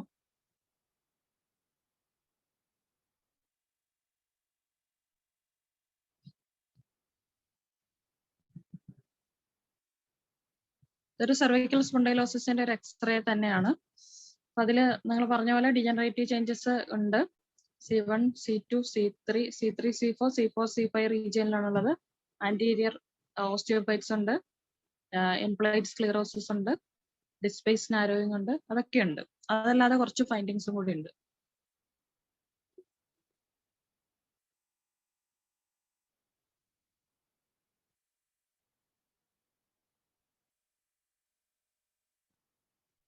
നമ്മൾ ട്രക്കേന്റെ ഷാഡോ ഒക്കെ കാണാം. അതിന്റെ തൊട്ട് താഴെയായിട്ട് ഒരു കാൽസിഫിക്കേഷൻ കാണുന്നുണ്ടല്ലോ, കണ്ടില്ലേ? അപ്പൊ അതാണ് നമ്മൾ എക്സ്റേ ഫുള്ളായിട്ട് കവർ ചെയ്യണം എന്ന് പറയുന്നത്. അതാണ്. മറ്റ് എന്തെങ്കിലും സ്ട്രക്ചേഴ്സിന് എന്തെങ്കിലും ചേഞ്ചസ് ഉണ്ടോ നോർമലിന്ന്? ഇപ്പൊ ഇവിടെ ഒരു കാൽസിഫിക്കേഷൻ കാണുന്നുണ്ട്. അത് കൂടുതലും ലാരിഞ്ചൽ കാർട്ടിലേജിന്റെ കാൽസിഫിക്കേഷൻ ആയിരിക്കും ഈ കാണുന്നത്. അങ്ങനെ ചില കണ്ടീഷൻസിൽ കാണാറുണ്ട്. പിന്നെ വേറൊരു ഫൈൻഡിങ്സ് നമ്മൾ പോസ്റ്റീരിയർ നോക്കുമ്പോൾ ഇവിടെ കുറച്ച് സ്മോൾ ബോൺസ് കാണാം, അല്ലേ? പോസ്റ്റീരിയർ മാർജിനിൽ നമ്മൾ ന്യൂക്കൽ ലിഗമെന്റ് എന്ന് പറഞ്ഞിട്ട് ലിഗമെന്റ് പഠിച്ചായിരുന്നു, അല്ലേ? ഏറ്റവും പോസ്റ്റീരിയർ ആയിട്ട് ന്യൂക്കൽ ലിഗമെന്റ്. അപ്പൊ ചില കേസുകളിൽ ന്യൂക്കൽ ലിഗമെന്റ് കാൽസിഫിക്കേഷൻ വരും. അപ്പൊ അങ്ങനെയാണ് ഇത് വരുന്നത്. ഇപ്പൊ ക്രോണിക് ആയിട്ടുള്ള നെക്ക് പെയിൻ ഉള്ള കണ്ടീഷൻസിലൊക്കെയാണ് ഈ ന്യൂക്കൽ ലിഗമെന്റ് കാൽസിഫിക്കേഷൻ കണ്ടുവരുന്നത്.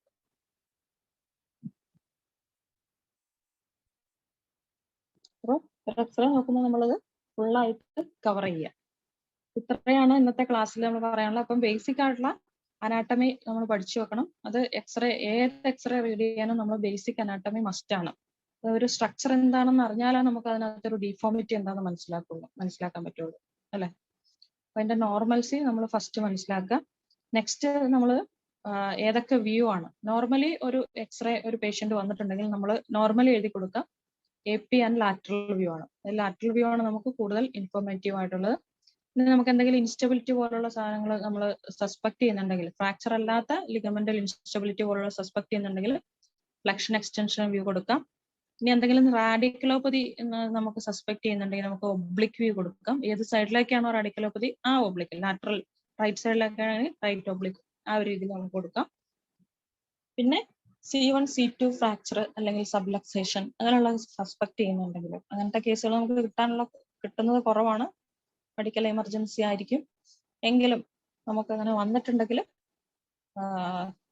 ഓപ്പൺ മൗത്ത് വ്യൂ നോക്കാം. കൂടുതലും അങ്ങനെയുള്ള കണ്ടീഷൻസിൽ CT MRI CT ആയിരിക്കും ബെറ്റർ. ബോണിന്റെ പത്തോളജി അറിയാം, CT ആയിരിക്കും ബെറ്റർ.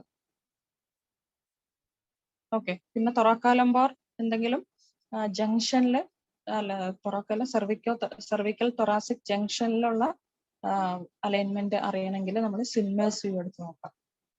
അങ്ങനെ പേഷ്യന്റിന്റെ കണ്ടീഷൻ അനുസരിച്ച് നമുക്ക് വ്യൂ സെലക്ട് ചെയ്യാം. ബേസിക് ആയിട്ടുള്ള AP ആൻഡ് ലാറ്ററൽ വ്യൂ ആണ്. അപ്പൊ അത്രയാണ് പറയാനുള്ളത്. ഇനിയൊരു ക്ലാസ് കിട്ടുകയാണെങ്കിൽ നമുക്ക് തൊറാക്കോ ലംബാർ കവർ ചെയ്യാം. ഇങ്ങനെ ഒരു ക്ലാസ്സിൽ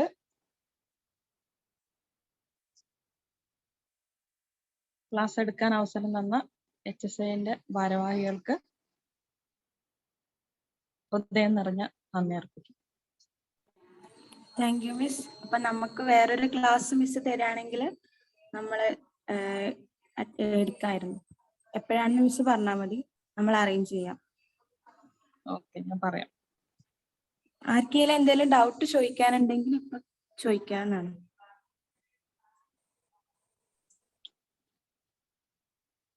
ക്ലാസ് മനസ്സിലായോ?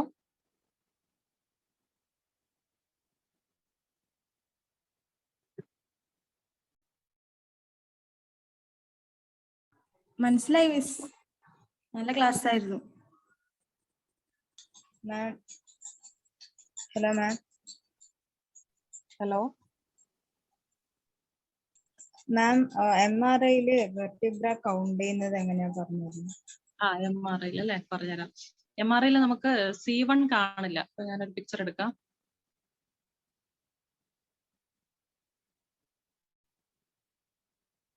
നമുക്ക് C2 മുതലാണ് കൗണ്ട് ചെയ്യാൻ പറ്റുക. C1ന്റെ റൗണ്ട് ആയിട്ടായിരിക്കുമല്ലോ. അപ്പൊ അതിന്റെ ഈ ലാറ്ററൽ വ്യൂ നോക്കുമ്പം ഇത് C2, ഈ കാണുന്ന C2, C3, C4, C5, C6, C2 മുതലാണ് നമുക്ക് കൗണ്ട് ചെയ്യാൻ പറ്റുക. ആ ഡെൻസിന്റെ പോർഷൻ അങ്ങനെ C2 കുറച്ച് വലുതായിട്ടായിരിക്കും നമുക്ക് കാണുക. കണ്ടോ, ആ ഡെൻസും കൂടെ ഉള്ളതുകൊണ്ട് നമുക്ക് കുറച്ച് ലോങ് ആയിട്ട് കാണും. കണ്ടോ, കാണുന്നുണ്ടോ? Yes ma'am. ഓക്കെ, അപ്പം അങ്ങനെയാണ് കൗണ്ട് ചെയ്യുക കേട്ടോ. C1 നമുക്ക് ഇവിടെ അങ്ങനെ ലാറ്ററൽ വ്യൂ, സാജിറ്റൽ വ്യൂവില് C1 ഇതായി ആന്റീരിയർലി കാണുന്ന ചെറിയൊരു പൊട്ട് പോലെ കണ്ടോ, അതാ C1ന്റെ ആർച്ചിന്റെ ഒരു പോർഷൻ ആണ്. ഈ ഡെൻസിന്റെ മുകളിലായിട്ട് ആന്റീരിയർലി കാണുന്ന ഒരു ചെറിയ പോർഷൻ. C2, C3 അങ്ങനെയാണ് നമ്മൾ കൗണ്ട് ചെയ്യുക കേട്ടോ. Okay ma'am.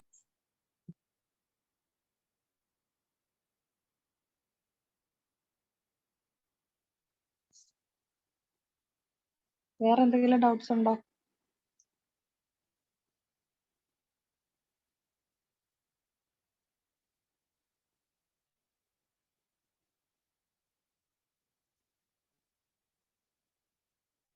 വെർട്ടിബ്രൽ ഹൈറ്റിലുള്ള വ്യത്യാസം കൊണ്ട് എന്തെങ്കിലും സിംറ്റംസ് ഉണ്ടാക്കാവുന്നല്ലേ? അത് റേഞ്ച് ഓഫ് മൂവ്മെന്റ് കുറച്ച് നോർമലിനേക്കാളും കുറച്ച് ലിമിറ്റഡ് ആകാനൊരു സാധ്യതയുണ്ട്. അത്രേ ഉള്ളൂ, അല്ലാതെ വേറെ പ്രോബ്ലംസ് ഒന്നും കാണാറില്ല.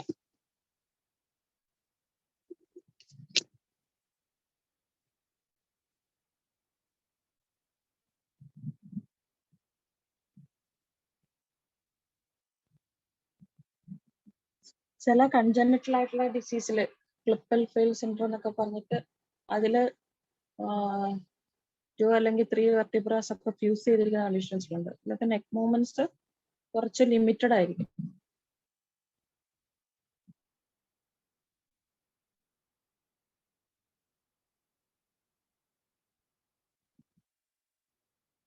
വേറെ എന്തെങ്കിലും ഡൗട്ട്സ്?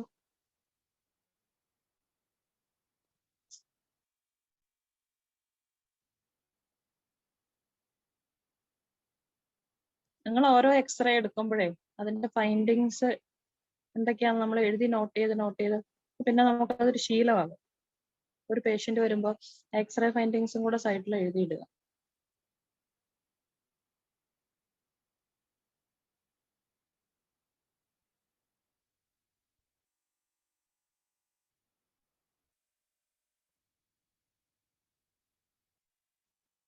വേറെ ഡൗട്ട്സ് ഒന്നും ഇല്ലെന്ന് വിചാരിക്കുന്നു. എല്ലാവർക്കും നന്ദി. ഒരു ചാറ്റ് ബോക്സിൽ ഒരു ഡൗട്ട് വന്നിട്ടുണ്ട്. സെക്വസ്ട്രേഷൻ സർജറി ആണ് ഓപ്ഷൻ എന്ന് വെച്ചിട്ട്. നോക്കട്ടെ, 8 സെക്കൻഡ്.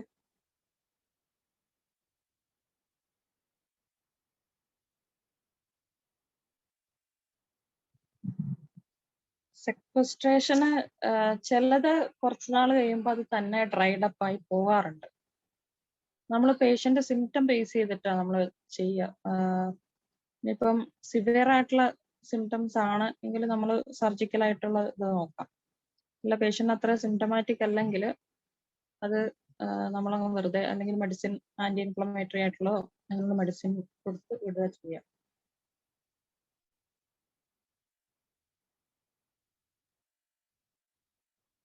ഇപ്പൊ പല പേഷ്യന്റിനെ നമ്മൾ MRI ഒക്കെ നോക്കുമ്പം ചില ആൾക്കാരുണ്ടാകും നന്നായിട്ട് ബൾജുള്ള ആൾക്കാരുണ്ടാകും, അവർക്ക് അത്രയും സിംറ്റംസ് ഉണ്ടാവില്ല. ചില പേഷ്യൻസിന് എന്താണ് ചെറിയൊരു ബൾജൊക്കെയുള്ള കണ്ടീഷൻസ് പോലും സിവിയർ പെയിൻ പറയാറുണ്ട്. അപ്പൊ നമ്മൾ പേഷ്യന്റിന്റെ സിംറ്റംസും കൂടെ നോക്കി ബാക്കി ന്യൂറോളജിക്കൽ ആയിട്ടുള്ള ഫീച്ചേഴ്സ് ഒക്കെ അസസ് ചെയ്തിട്ടാണ് നമ്മൾ എന്താ ട്രീറ്റ്മെന്റ് വേണമെന്ന് കൂടെ തീരുമാനിക്കുക.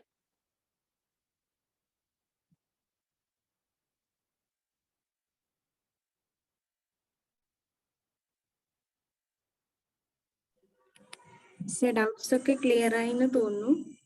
അപ്പോ ഓക്കെ. നമുക്ക് ഇത്ര ഡീറ്റെയിൽ ആയിട്ട് മിസ്സിന്റെ ക്ലാസ് എടുത്ത് തന്നിട്ടുള്ളത്. അപ്പോൾ എല്ലാവർക്കും ഇത് വളരെയേറെ പ്രയോജനപ്പെടുമെന്ന് വിശ്വസിക്കുന്നു.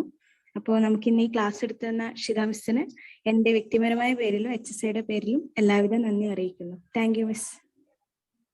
Thank you.